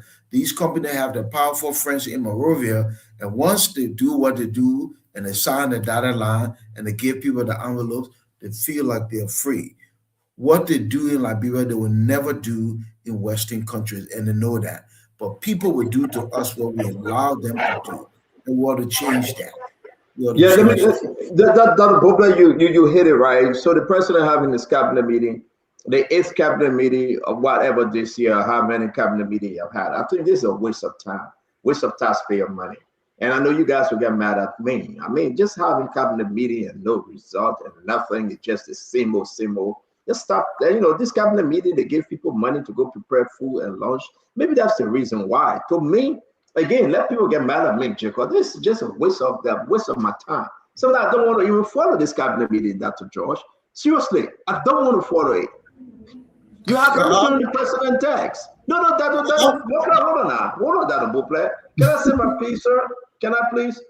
The president got to take decisions. The president can't be going to a cabinet meeting every day. Yeah, the president coming to everybody stand up, everybody sit down, everybody go in the back and go to and come out. Hey, yeah. Nothing. What have come out of the past cabinet meetings? What? They fight each other. If you don't know, let me tell you. They go there as to show off. Jack. That was cell phone. I'm on cell phone, right? And I think this is just a waste of time. It's time for action, man. You have 8th cabinet meeting, Emmanuel George, 8. If you take the State of the Nation address from there, that would be 9. What a joke. I think this thing, and now they're doing flyer and say, president having cabinet meeting, hey, then you will sit there and say, the country is doing well. ArcelorMittal is messing up. The system that should be in place for people to monitor the rail corridor. The documents on the president text. People fighting who will eat out of contract. So ArcelorMittal is controlling it, and people are dying. The people in Grand Bass are dying. Bon County, Nima County, they are slaughtering them. And you want to tell me that the president having cabinet decentralization came up? What happened with decentralization? Yombly and they quiet with decentralized support. You know about it? No. The bill is there upon arrival. The Minister of Transport is responsible for the road. What become of the Minister of Transport? They tell the people job for them. And they give it to LTMI. They say you're on your own. Look at the decentralization lesson plate. Look at it. Look at the lesson plate. It's a joke. So I'm not impressed when somebody tell me the president is going to have a cabinet meeting and everybody will say, hey, President Boyka coming. Let President Boyka do something that we will see from these cabinet meetings. Cabinet meeting number 1, yellow machine. My friend giving it to me. No, not your friend. and now we pay $21.6 million, $51 million to come the first year. That was a lie. Cabinet meeting number 2. We should name all the airlines. But Emmanuel, you can research. Name it. You were there.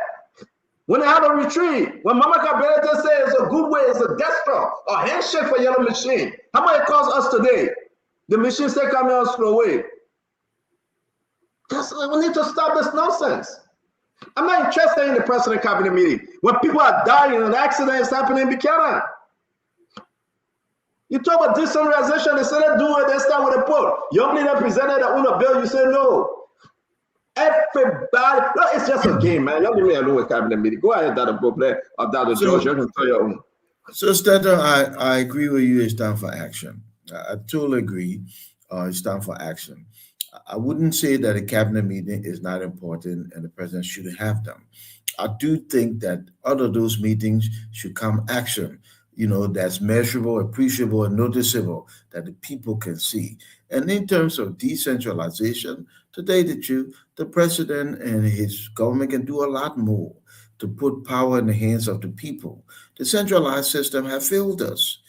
Totally failed us. We're dragging, we're lagging, and development is painfully slow.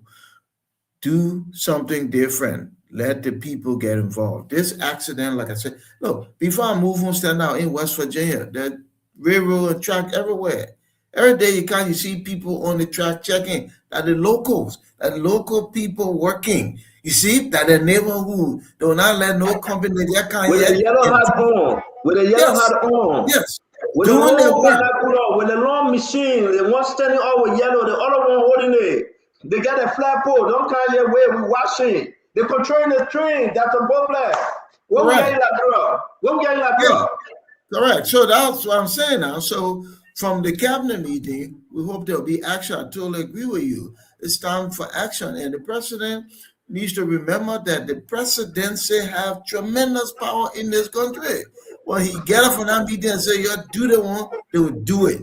And that's what we're looking for, so we can turn the corner here and change the narrative. Let's give the last word to Dr. Emmanuel George, and we'll start with on the other topic. Dr. George. Stanton, yes, we agree real accident takes place.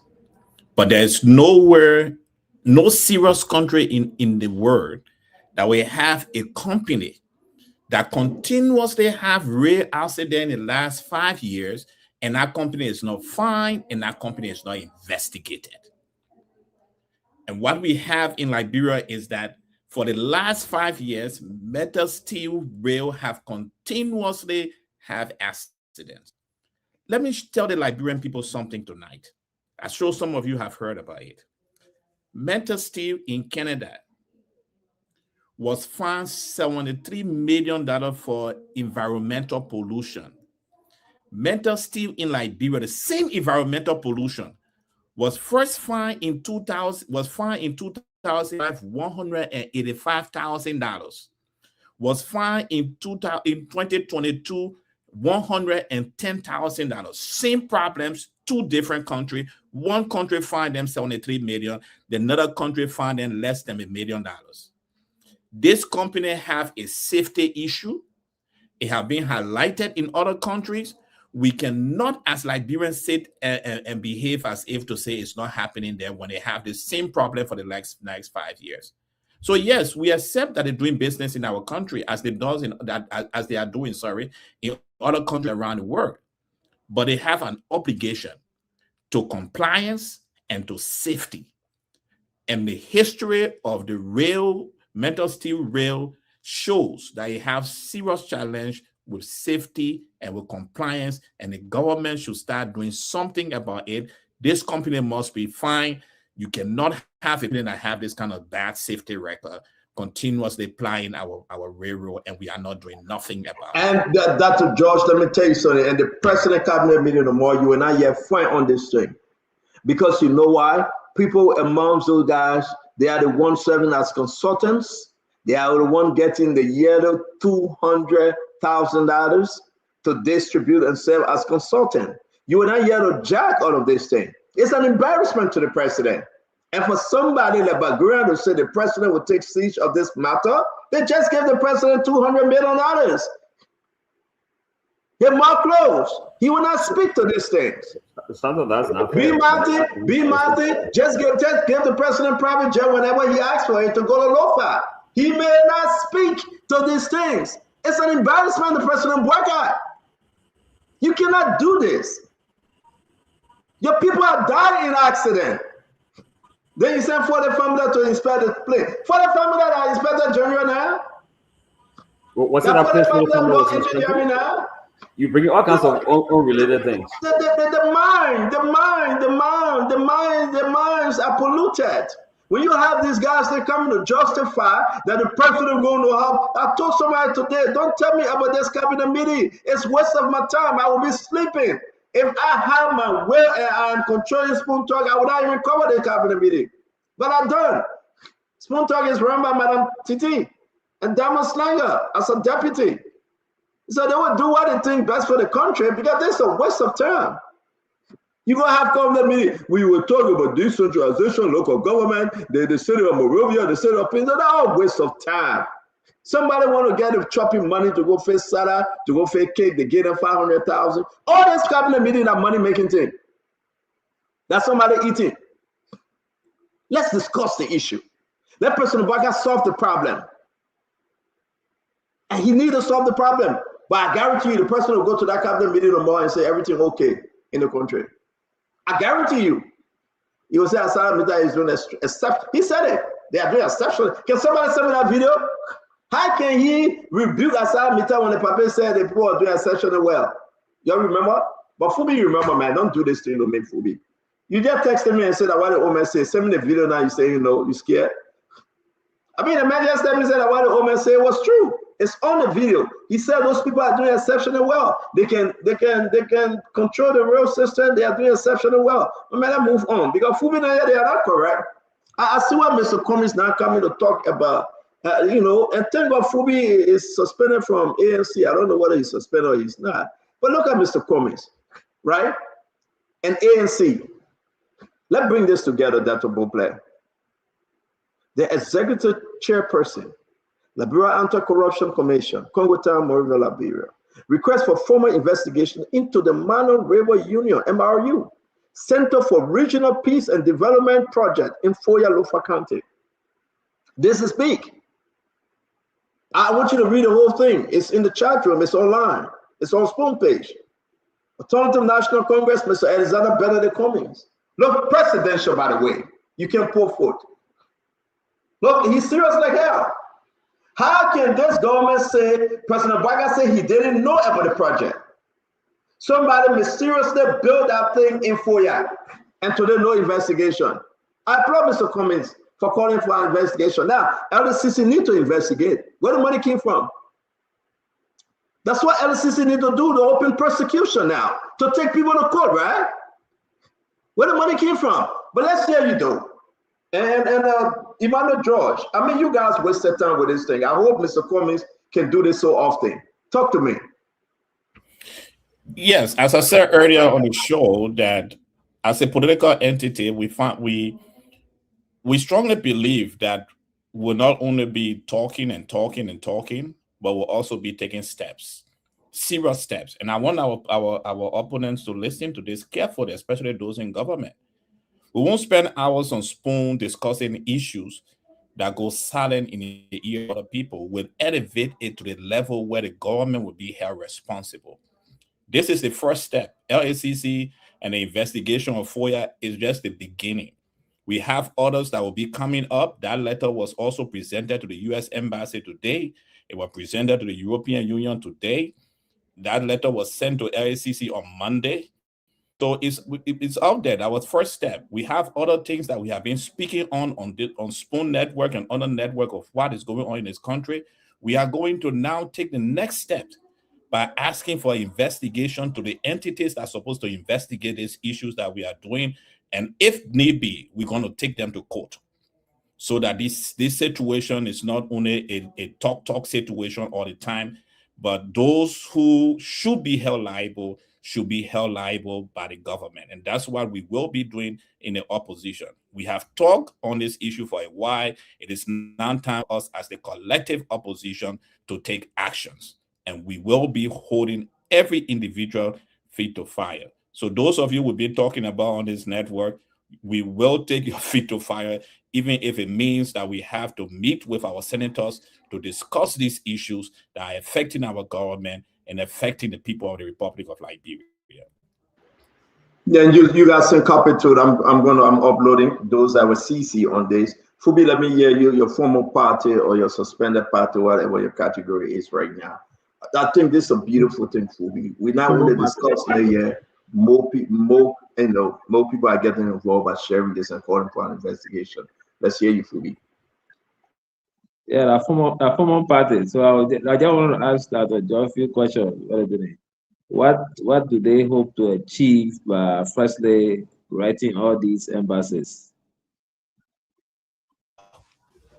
What we hope to achieve is, first of all, to have it on the record. The record is that the first record we have is signature from the LACC that they have received our letter calling for this investigation. Writing our international partner is to inform our international partner that this investigation have been asked for by the Alternative National Congress. Remember that in a former government, the Treasury Department placed sanction on some official of government because of corruption. So passing this letter to foreign embassy will make them to understand that we believe that the alleged $10 million FOIA project, seems to have a lot of corruption around it, seems to have our processes not follow, and it should be part of any investigation that the State Department would be doing that was sanctioned officers. And I know that few investigators were in Liberia recently. We can't talk much about it.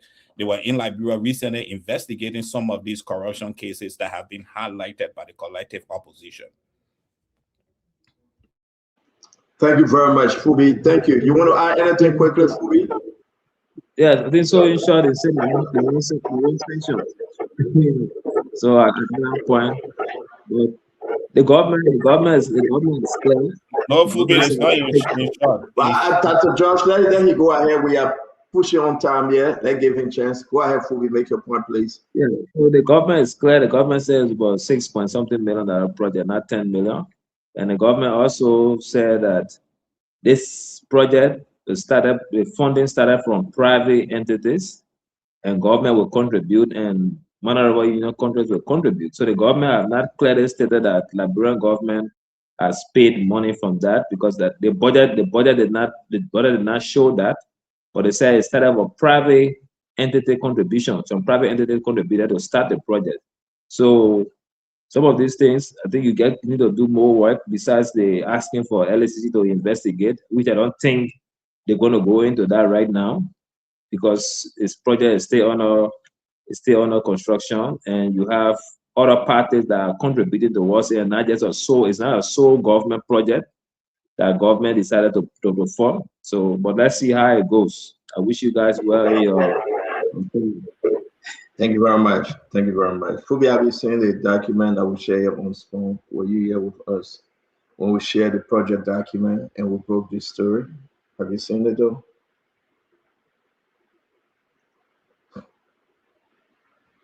Okay. Now you go. Now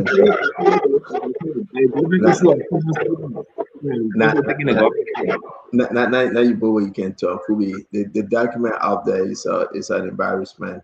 That the government said that the president came on national radio, Kev Hassan. He said that he didn't know about the project, that MRU project. He didn't know about the project, but his deputy minister for information, Minister of Mine and Power Corps, said something contrary. He didn't know about the project, but the deputy minister of the Ministry of State says something contrary. He didn't know about the project. Jeremy Pierre, the Minister of Purpose, says something contrary. He didn't know about the project. Then the press secretary, Kula Fufana, says something contrary. We have all this tape just for us to break the news that the project was $10 million project. Then they came by and said, no, that's $6.5 million project. But where the money coming from? Did it go through PPCC? And that's the problem with Fubi and the rest of them. They don't even know how to defend that which they shouldn't be defending. And here we are today talking about. Look at what we are seeing here. Mr. Cummings was damn right when he pulled out the information and said, yes, we need an answer. President Pro Tempore, Speaker, GSC, PPCC, Minister of Justice, diplomatic community, civil society organization, media institution. We need to have an answer. Who started this project? Because now take the president from all of ACAP. He said, I didn't know anything about this project. But that your government do. $10 million came from heaven like manna and fell on the floor and said, pick it up and go build for your project. Talk to me, Kev. And that's a lie. Again, the president said, I didn't know. But video shows that he was there for the groundbreaking. That's a lie. Video shows that he was there for the groundbreaking. You know, and that's the thing that baffles me when folks who pretend to be people with integrity and say we want the best for Liberia, and looking at the president lying to the nation. An 85-year-old man looking the face of the nation and lie with bold-faced lie and saying that I know about it. First they say it was Monrovia. Daniel Sanders say it was MRU. We asked this question. We sent folks. We asked folks at Monrovia Union headquarters in Sierra Leone. They didn't get anything. They don't know anything about it. And that's the way Mr. Cummings and the ANC, take my hat off to them, to ask this question. And Stanton said it right. And what you just put, Stanton, no PPCC, nothing. Where the money, there's no budget line. Where that money came from? You say, no, not 10 million, but at 6 million. Okay. I say that 1 million. Where you took it from? Where you took it from? Billy in Foya. There's another project again going on in Foya. But wait now, I thought this president said he coming to fight corruption. Every money that goes somewhere, they should know. Why is he looking in the face of the Liberian people and just lie? You know, we thought that somebody of that caliber that would think that, you know, is a man of integrity, it should speak true. But I guess he's a man without integrity. Without integrity. Then you will get people defending it. Defending the lie. Let's say the Pape keeps silent. You know, we can talk, we will not say this. But he went on EFBC, the government station, and look in the eyes of the people. You see, let me set the record straight. I know nothing about it. If the reason why they hide it from me, because they know I will stop it. Hey, Pape, but you were there for the groundbreaking home. Hey, Pape. How can you look in the face of the people and just lie like that? We are in trouble. We are in trouble. Stanton, we are in trouble. I hope folks will put it to the Pape full step, because he's the one that organized it. Nothing will happen from that mansion without the authorization of the president. He did that. He told Daniel Sanders then to lie. Thank you, Kev. Let me bring in Jacob. And Jacob, you know what, Jacob, hold on 1 minute. Let me bring him. Jacob, you go ahead. We'll bring Bangura on. Go ahead, Jacob. Yes. So I 100% backed the ANC and the action by Mr. Cummings and the ANC to call for a detailed investigation around this matter. We've talked about it for a long time, and I think it is now time for the requisite entity like the LACC to begin to look into this FOIA project. I think there were so many different lines of story told about this FOIA project. And I made the point here several months ago that even if you can't say corruption happened, but I can bet say there's a lack of transparency around the FOIA project.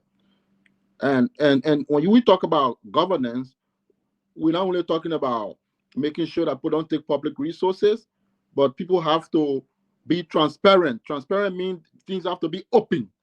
There has to be openness so that we see through what is happening with the development of such a massive project. There has been a flagrant lack of transparency, and I think it undermines what we're trying to do here as far as governance and effective, responsible governance is concerned. The president said one thing, the deputy minister of information said another thing, the information minister said another thing. There's been so much accident of information coming from all angles, and up to now, there's no clarity. And I listen to Fubi. I think that is a horrible point to make, to say, because somebody said there's private resources going into the development of the project means we can investigate, we can know. Because even when you talk about government soliciting private resources, there are rules. We have regulation, we have the code of conduct that governs what kind of gift government receives. So even a government receiving gift, there's a system, there's a standard. There are rules that govern government even receiving gifts. So even if you say it's private money coming, we still warrant investigation because there's a lack of transparency. If you say it's budget resources, we've investigated the national budget. There have been no legislative approval or appropriation in the budget that's funded. If you talk about coming from SOEs, we don't know. So we need information, because if we don't get the level of transparency we need here, then we'll be forced to arrive at a conclusion, and that conclusion will be there's some kind of corruption going on here. And I think this 4-year project is going to be a huge problem for the government and for President Boakai, because there's a lack of transparency around this project. We have no idea where we're going with the project. LSC should investigate, and these are some of the cases that will come to the next government, Arab. People start investigating these kind of properties to know what the truth of the matter is. So it's unfortunate that the rescue government has proven lack of transparency on a massive project coming in Foya, and I think that this is a huge betrayal. And yeah, go ahead, Brother Bangura. Yeah, I think this is so super that we are discussing it today. It's unfortunate, like you said, Jacob Jah. Let's hear our brother Wilfred Bangura. I heard our brother Bashiru talking about integrity. When you're using fake identity in a traveling document, you think you have the moral to question about integrity. But let's leave that, Bashiru. We will come to that. I have a lot of information on that, Bashiru. What I want to say two things. Dr. George is not on the show. I wanted to ask him if this project was over. Is it completed now? Do we have the information that this project is finished? Is it completed? So he has to come and kindly provide information. The good thing here is that we are thankful that political parties can muster the courage to write government asking for audit or asking for explanation or clarity. This is a part of the investment that has been done in the democratic sector of the country, that we have greater freedom of speech, freedom of information, and political parties are enjoying that. So the ANC has done itself a good job. They're taking advantage of that. The government has provided that space for every Liberian, everybody, political party, people who disagree, people who agree, to reach out through letters, through phone calls, through public discourses, to ask questions about what's happening to the country. So that culture of democratic participation, we're thankful to the Unity Party government for entrenching that. Dr. George, you are back on the show. I wanted to know, what's your knowledge so far about this project? Is it completed now?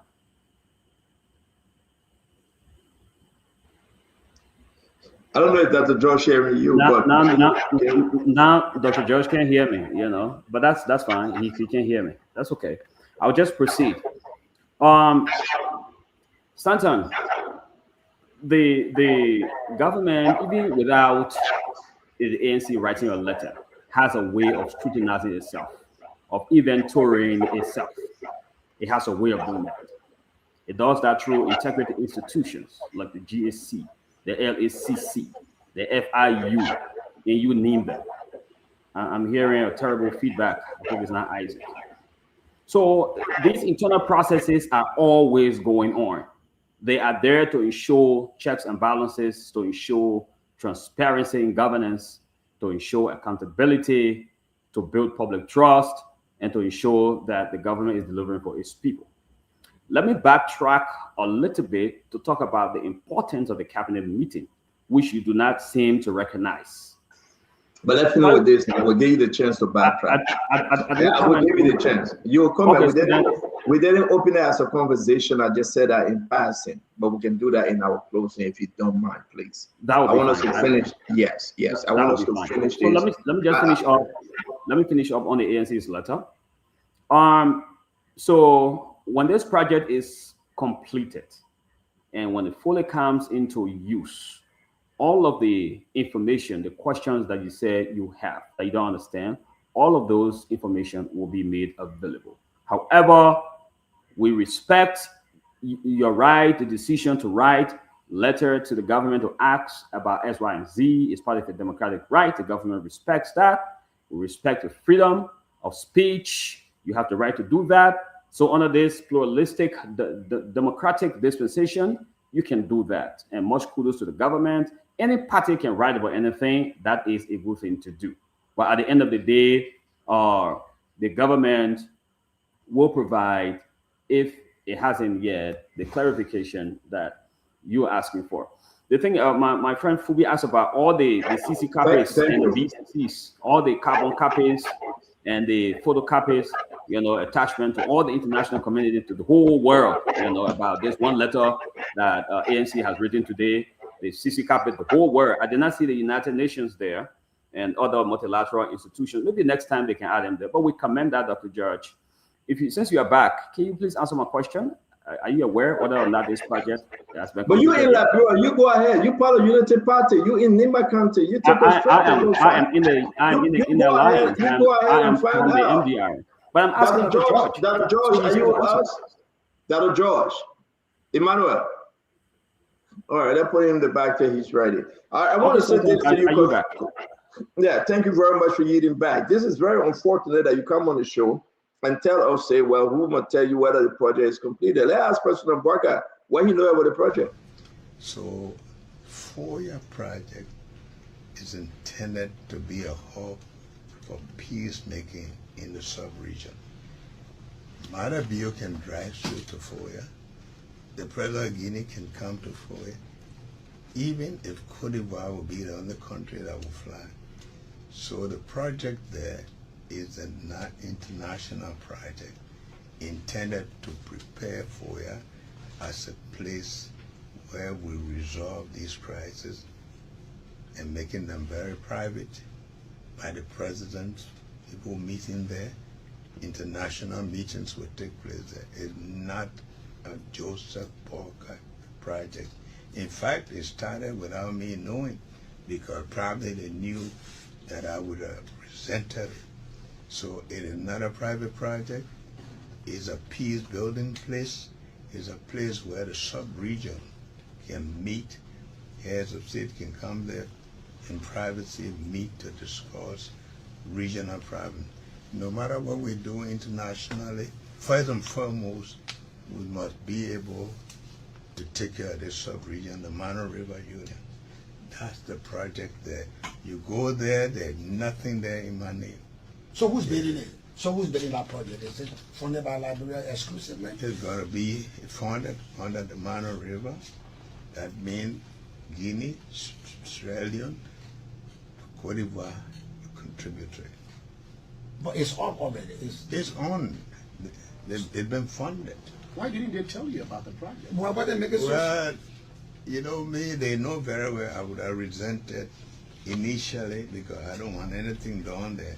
And so they wanted to make sure. But they got, you won't hide it from me.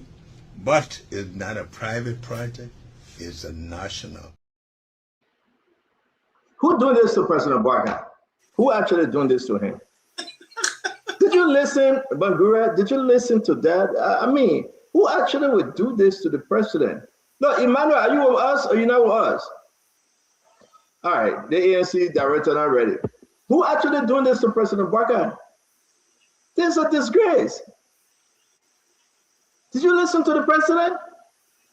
Now you say you didn't see this, I understand. Now you heard from the president himself. Did you listen to what the president said? No, give me a chance now. Give me a chance. Asking me? No, my man, let me do my talking. I beg you, Chief. I beg you, boss. This is an embarrassment to President Boakai. 1 minute the people have contributed. No, they contribute yet, they will contribute. Everybody should keep this clip. Everyone should keep this clip.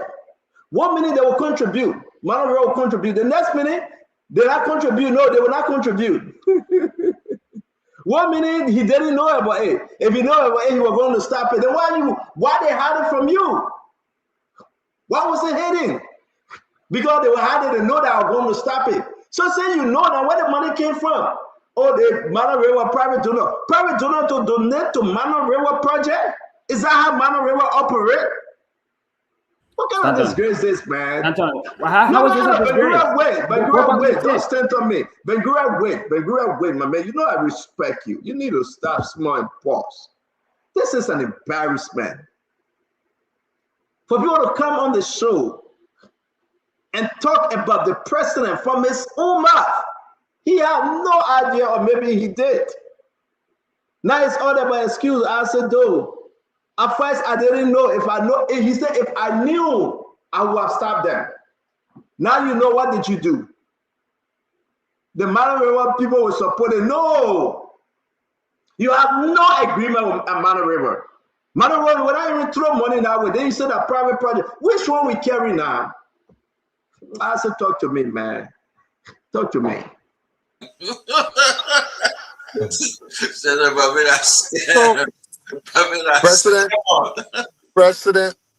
President Sirleaf built the airport. Nobody sent letter asking her to tell them the procurement process, the money process, the date process. President Sirleaf built the ministerial complex.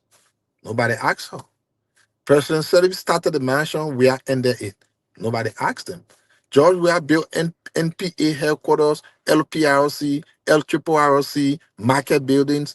No one sent a letter to them. President Boakai came and built his first mansion in Foya. ANC sent a letter. Think.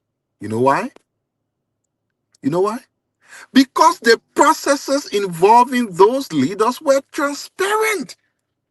If ANC had seen an advertisement asking people to apply to construct a building, ANC would not have asked for anything on how you do your procurement. If ANC had seen a budget line in the budget says $10 million towards a project in Foya, ANC would not have written a letter asking for where the money came from. Because the process is corrupt, no one understands. Okay, Bangura, how did they recruit the people that are building the project? How did they recruit them?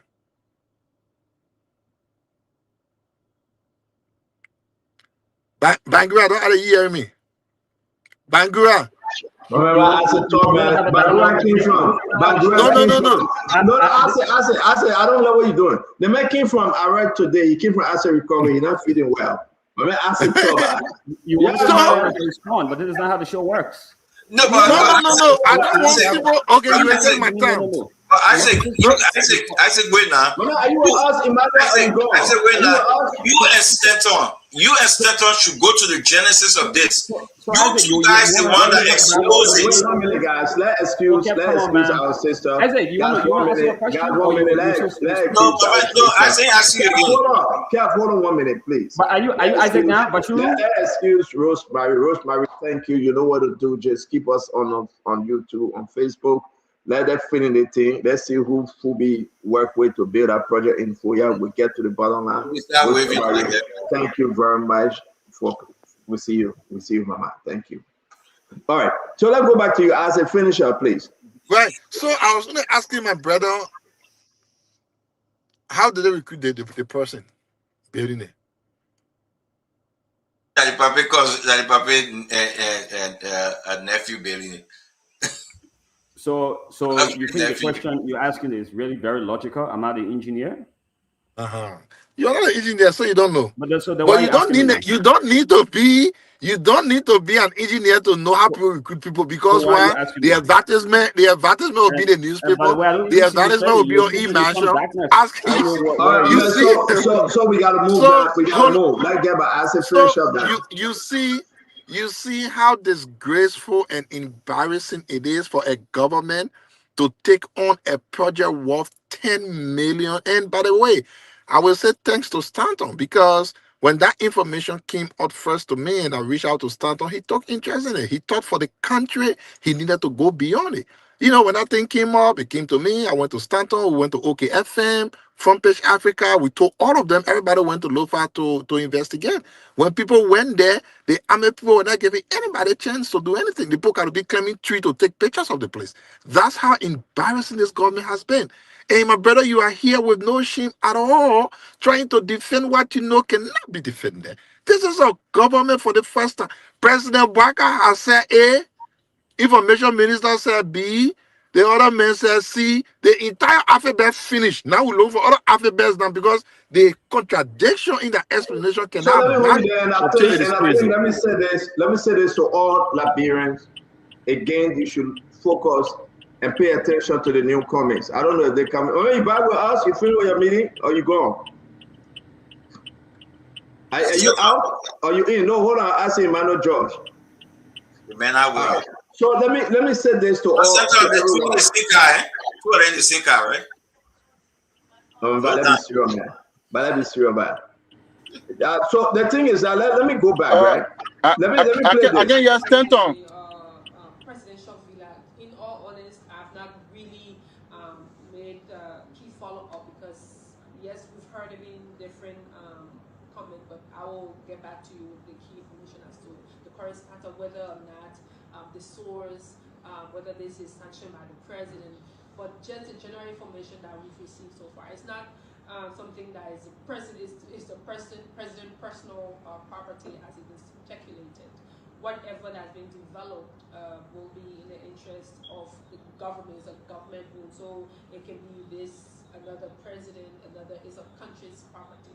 But so far as to the key details, as to the sources, funding, and all that, and what's necessary, I'll get key update, because I'll try to reach out to contractors and those in charge of it, and then I'll give you some information. There are one information. This is a joke. This is a joke. This is a joke. If you, for any reason, you didn't catch President Bouaka when he spoke about this project, let me play again, please. So, FOIA project is intended to be a hub for peacemaking in the sub-region. Mada Bio can drive through to FOIA. The President of Guinea can come to FOIA. Even if Cote d'Ivoire will be the only country that will fly.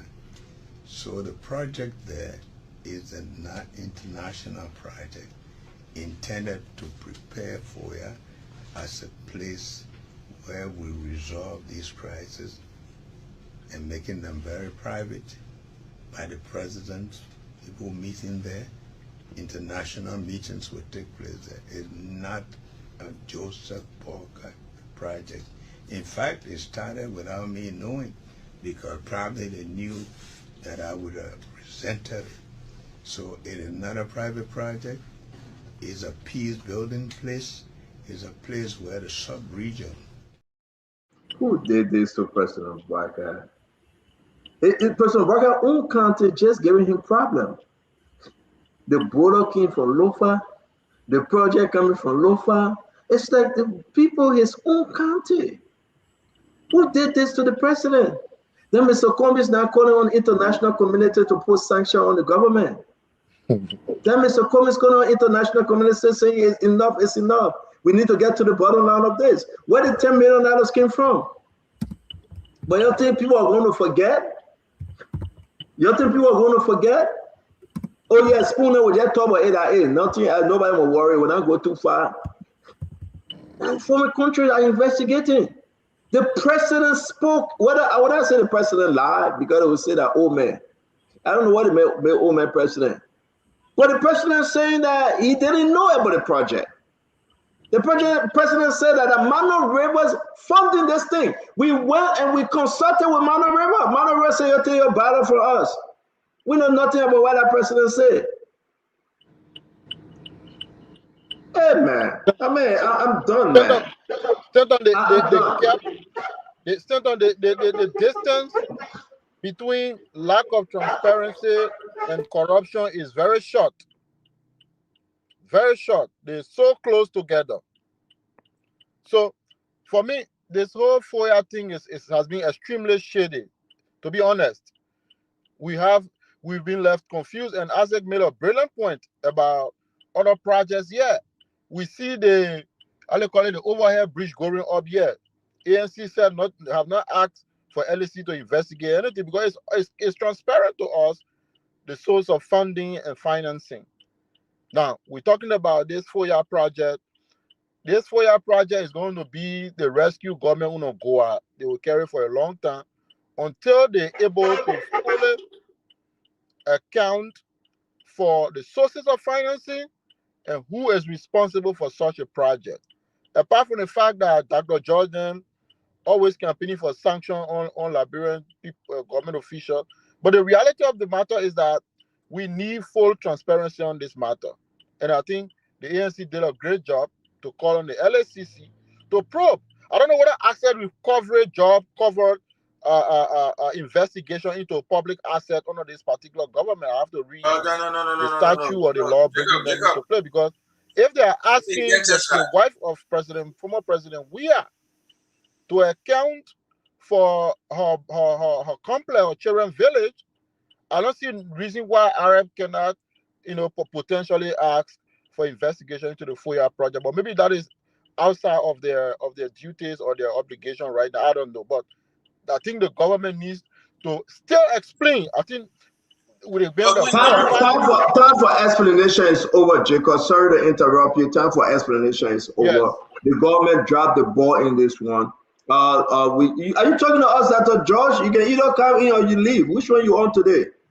Yeah, so I would say this to you though, Jacob.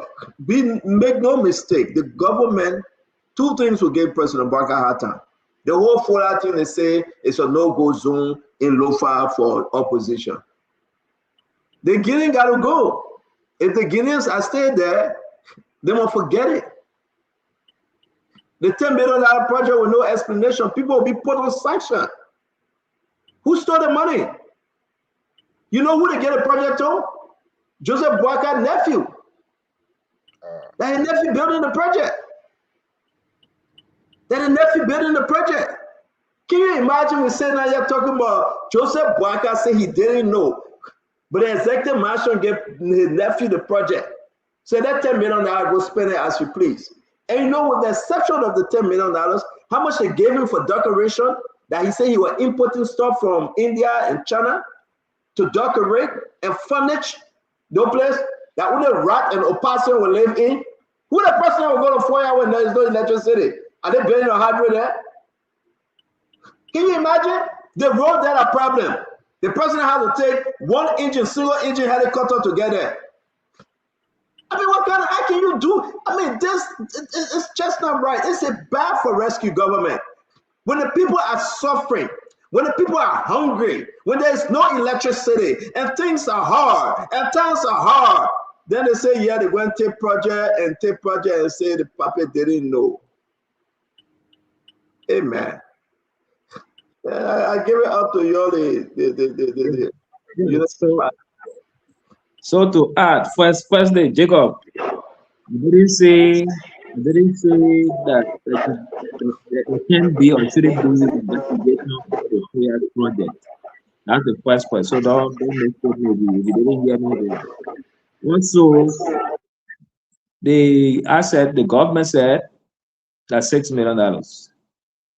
We other people said that $10 million. For me, for now, I will hold the government word until otherwise proven. I will hold the government word as it is. Also, it was did the government share any paper with you? Or just because they say it, right? $6 million. So I will hold that word. I am asking you, did the government share any paper with you or just because they say it? They said that $6 million. So So the same government are saying that MRU project, and now they're saying to you that 6 million, right? They said that 6 million. So when the investigation unveils something else, then we take that. But for now, very important question. When the government say that MRU, you tell I want to? I'm still talking. Let me finish. Hey, Mama, you take I want to? The government said the pape on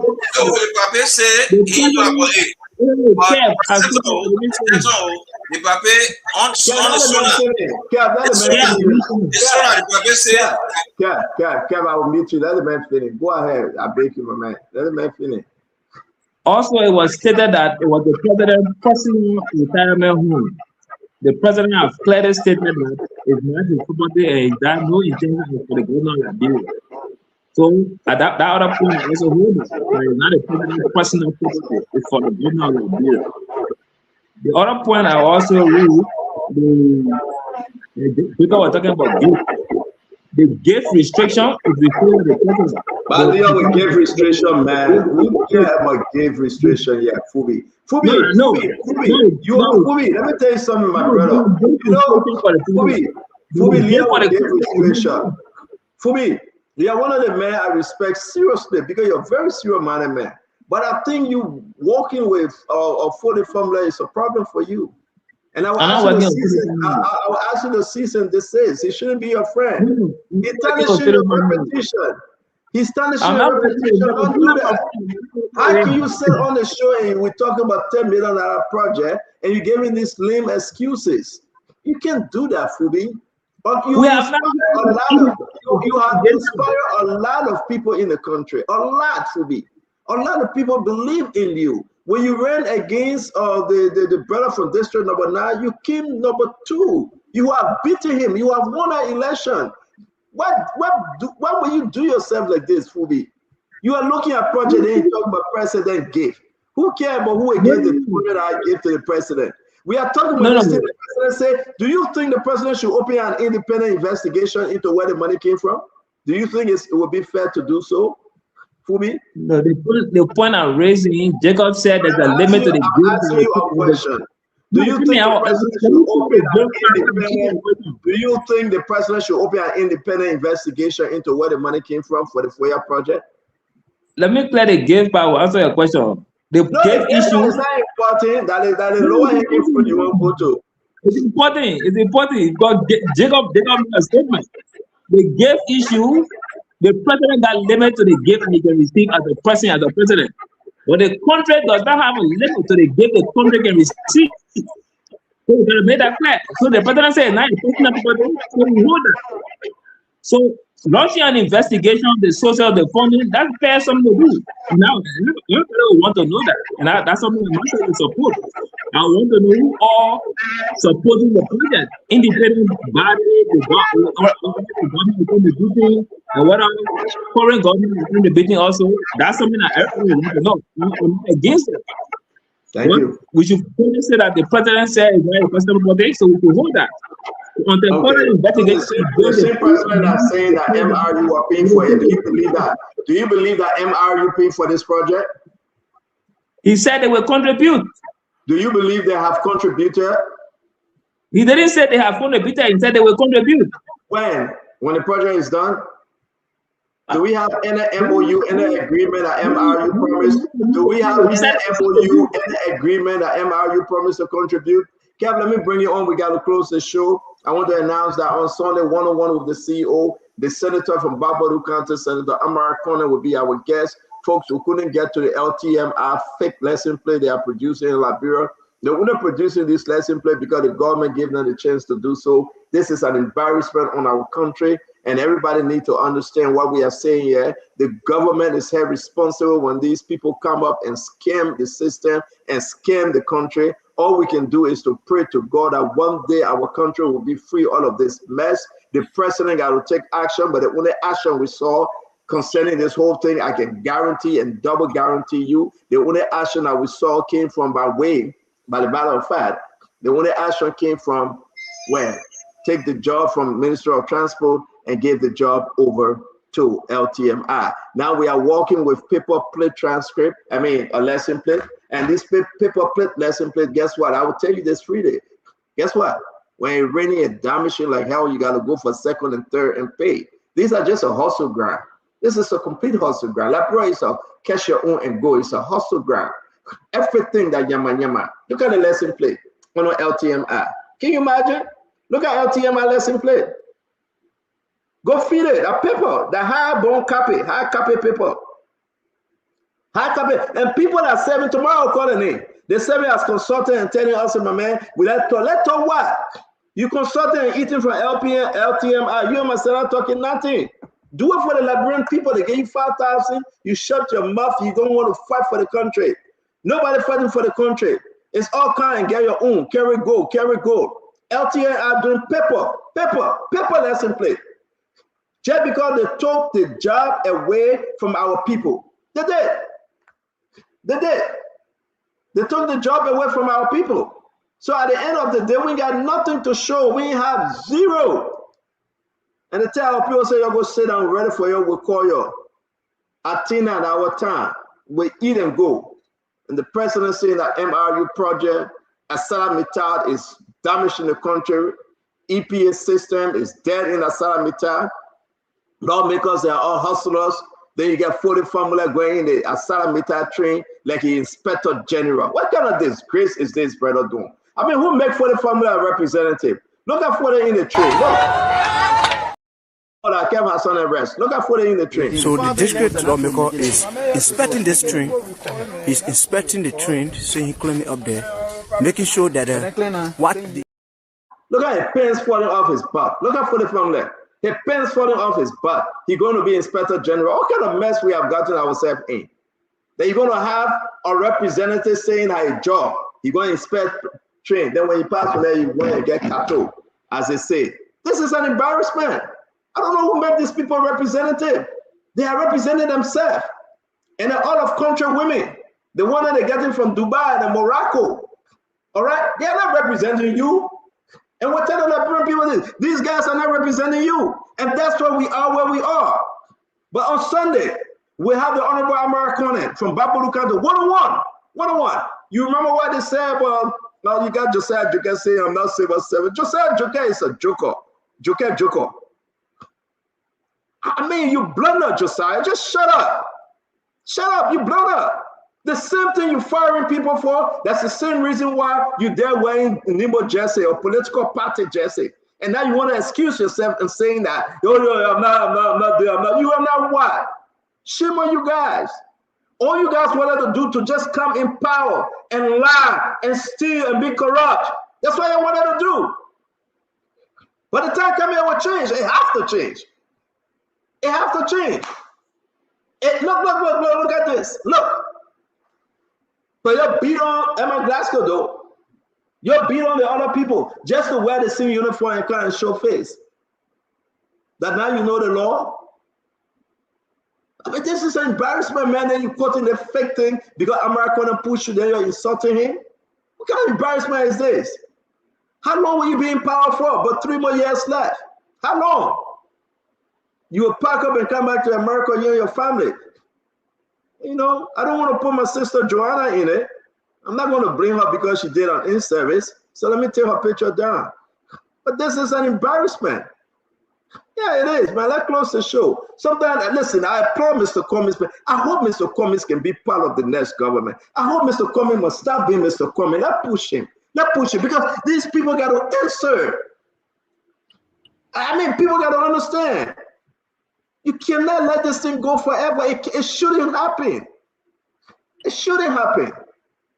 I'm about to share some of the document on the FOIA project. You'll do your closing. I will share some of this document. You will see. The starting cost for $5.something million on our FOIA project. The starting amount. And who took that amount? Let's close the show. Brother Jacob Jara, let's go ahead. You can start first. We'll come back with fire tomorrow, folks. No, I want to go first. All you guys have been speaking. My man, that Jacob go for it, but the man in your car, he get electricity. You honor the Minister of Commerce or Jeremiah Kuhn electricity. I beg you, let the man go first, please. Yeah. So the point is, I would like to close basically, it's unfortunate that we couldn't get to the Josiah Jocketts thing. Again, tomorrow we'll spend more time on it, but I think Josiah Jockett action and what he did is a huge embarrassment. I think this guy, we saw him go to MCC, fire people there. You know, we saw him going across government, taking drastic action to the extent that he was even acting dictatorial on many occasions, as if to say there was a military government, some kind of hostile takeover, only for him to come back and break the same law. And I listened to I read his justification. That is the dumbest justification I've ever read in my lifetime. How can this man argue that because he's a presidential appointee, he's CSA boss, he's responsible to ensure that civil servants apply by non-political, non-partisan regulation, but a man who is ensuring that members of the CSA abide by the rule and don't become partisan is telling us that he can be partisan. So the question is it leading by example? Just on that simple rule, he fumbles on it. So it's a huge embarrassment. I think Josiah Jockett has been causing enormous problem for the government from time immemorial. And I agree with some lawmakers, including Amara Conner and other lawmakers who are calling Marvin Cole and other people calling for his dismissal. And I think it's time for Jockett to go, because he's been extremely problematic, breaking the law, becoming draconian in the civil service, doing his own thing. But again, let me leave that for now. Tomorrow we'll have more time to go into it. But I think there has to be a major shake-up in government. I think the president has to be very serious about an effective and immediate reshuffle of the government if he wants to be serious. He's a 10 years now. We have 3 more years to go. He doesn't have a lot of time. This is half time. We need to start seeing changes. Ministry of Commerce, the price situation in the country, we live here, things are upside down. There's no regulation. I see the Minister of Commerce going around because she come under pressure. It's too late. We need to see reform in those areas. The CSA, Josiah Jockett need to get fired and to leave the government. But again, I will just end it at this point. Tomorrow we'll put time to talk about that. Tomorrow we'll talk about it. I love what you said about the Minister of Commerce. We'll talk more about her. We got new development on her tomorrow. She's listen as a scam thing. When you talk about that, and then they scam, they get a couple of beginning and they say, post it here, but me, we're working a lot. I don't blame any of these people. I blame the president. I blame President Barker. I'm not going to talk about. No, it's only President Barker. President Barker can fix Liberia. He will accept that Liberia be destroyed. But the way things are going, look at this amount. Everybody look at the amount. Total contingency management cost. I don't want to put a whole document up.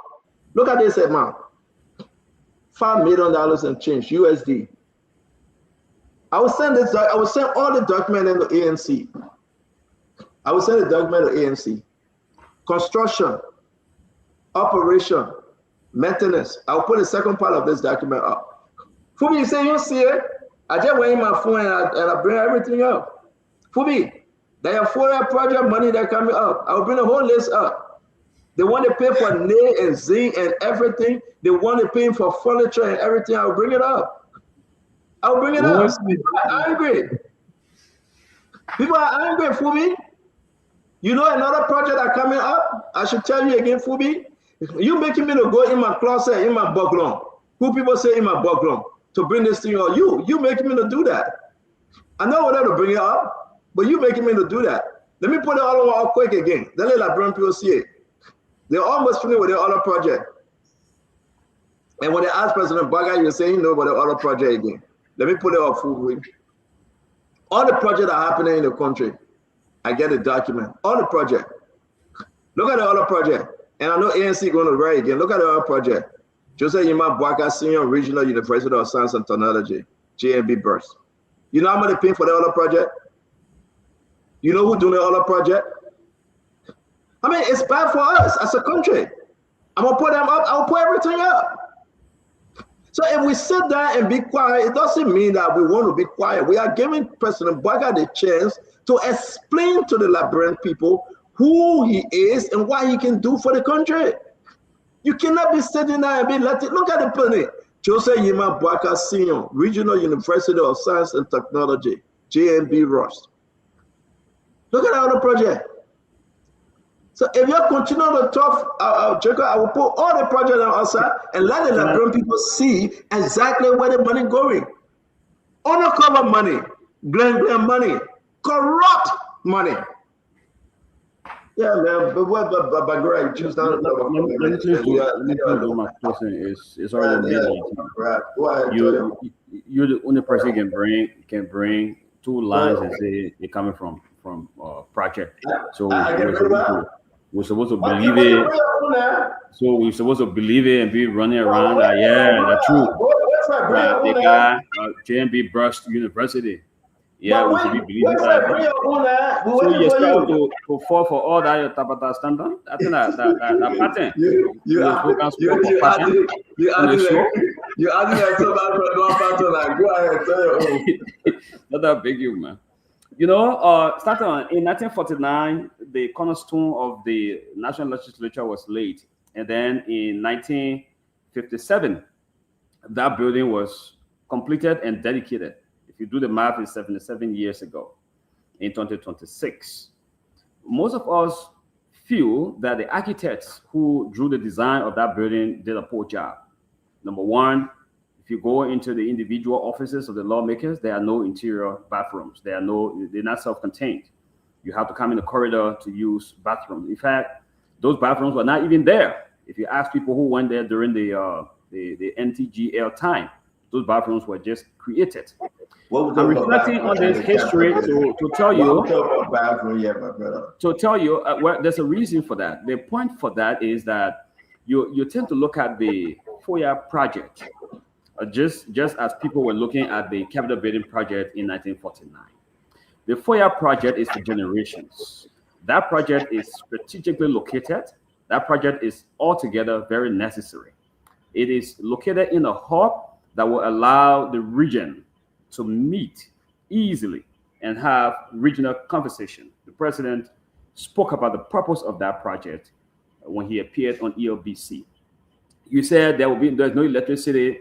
Of course, Liberia is developing. You know that the road from Manicoman to Vonjaman grounds was broken, and the project is going on. Let me go, man. Let me tell you this. Talk to us about comments, man. Talk about the comments ministry involvement. That would be helpful. Don't lecture us about Manicoma and don't let you. We ask you questions, you can't answer. I want to tell you. Well, if you don't want me to talk about commerce ministry and you know that it's under investigation, then I know that you don't want me to be able to go through PPCC. You don't know. Tell member, just tell your own member. Leave it alone. But you know, you're my friend. I will hold you. I will tell you. You tell your Tabata. You come on the show and tell your Tabata. Nobody can distract you. You don't want to. I'm beating census. That's what I'm doing tonight. And you can be Can we make census? Can you beat the census for the commerce ministry? Can you help us? Let me beat it for you. For me, the guy said no. Let me beat it for you. So if I say you can talk about anything but that commerce ministry. I want to close on. No, after all of this, commerce ministry off limit. I want to close on the cabinet meeting. Stanton, I know that in your heart of hearts, you know the importance of meetings. You know the reason why managers meet periodically. It's very important. You know that. So if we take away the sentiment and the politics, you are a manager. It's important for managers to always meet. One of the reasons is that you tend to now look at internal coordination and strategic alignment with your vision. A lot of reasons why managers meet. So we commend the government and the president for these constant cabinet meetings. There were governments that were here that did not even meet. The cabinet need to meet to make sure that they are aligned with their deliverables, to ensure that resources, good governance and all these kinds of things are always checked. The KPIs, all these things are always checked to ensure the government delivers. So it's very important that these meetings happen. And I'm very, very excited that the president continues to meet performance management, et cetera, et cetera. So those who work in the government are taking the job very seriously because they know that when you go to cabinet, you got to do presentation. You will be grilled, you will be cross-checked, and it's going to keep them busy. delivering for the Liberian people. So it's a good thing. So I know that you know that these meetings are very important, they're very critical, they're very strategic, they're very necessary. It's going to help the government. So yeah, that's my issue, and thank you for bringing it up. So it's already midnight. I just want to say good night. I just want you to rest on this, my brother Bangura. Every month, the president. I can't hear you. I can't hear you. I know you're not hearing me. I cannot hear you. Yeah, I know. Chief. I cannot hear you. But I can't hear you, man. I can't hear you. Who the guy running away? That guy is so scared. He running away. Who be not hear you, man? The man is scared, man. The person having cabinet meeting every day, we know what coming from the cabinet meeting. Nothing. They just go there and eat and lecture. Then I even waste our time on. Who be that talk, man? Yeah, no, they need to push to get results. You know, the frequent meeting is good, but if results are not coming out of the meeting, then it can't waste your time. You know, so they need to have serious results come out of the meeting. When you come up with something from the meeting, people should see some result and impact in their life from those kind of cabinet meetings. And the railway management, I think the Independent Railway and the President Commission should be active to ensure that we don't have those kind of issues on the track with accelerometer and other train track and other train colliding. I think that's not good for the country, and we need to solve some of those problems. So the issue about the FOIA project is not the president clearly said it's not a personal property. So we hold that, and we look forward to whatever future investigation that will come out of it. We look forward to the completion of the project also. You know, so we will not accept everything the public will run with, but whatever that comes out. One thing for sure, it is not the president's personal property like we saw with other people. And, you know, so that's the clear part for me. So who all will contribute? We'll all be all interested in knowing all the contributors to the project, government contribution, private entity contribution. If MROU countries will contribute, we're looking forward to seeing that. So until the project is concluded, the asset recovery should do her job. And, you know, whoever they can indict, then go to court. Whatever the outcome of the case is, we accept it. But it's good for the country to have this kind of regular investigation so that other government officials, current and future government officials, will take heed and know that they have to govern themselves accordingly. Because if these things, just the elephant meat saga and the story just keep going, the Labrador elephant meat, when you get there, eat your own and go, you will not see anything. But when you see this kind of measure that after you leave office, they're coming after you to question you for the thing that you did, then it sends some message in your head. People start becoming cautious of what they do. They will start being very mindful of how they handle the public money. So I think it's a good exercise for the country, and we want to see more of that. Thank you. And I think I agree with you. One thing let me announce. The yellow machine story is having a different twist. We'll talk about it more. Do you know who some kind have asked to import solar panel for the yellow machine all across the country? The person will surprise you. And what relationship the person have with other individuals that are giving them this contract? Kev, we got a lot to discuss, man, and we'll discuss them. Talk to me, Kev. Let's hear your closing. For we a government, man. For we the papi.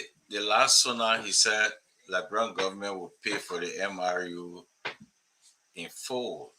That's the sonar. It's different from what he said at EFBC.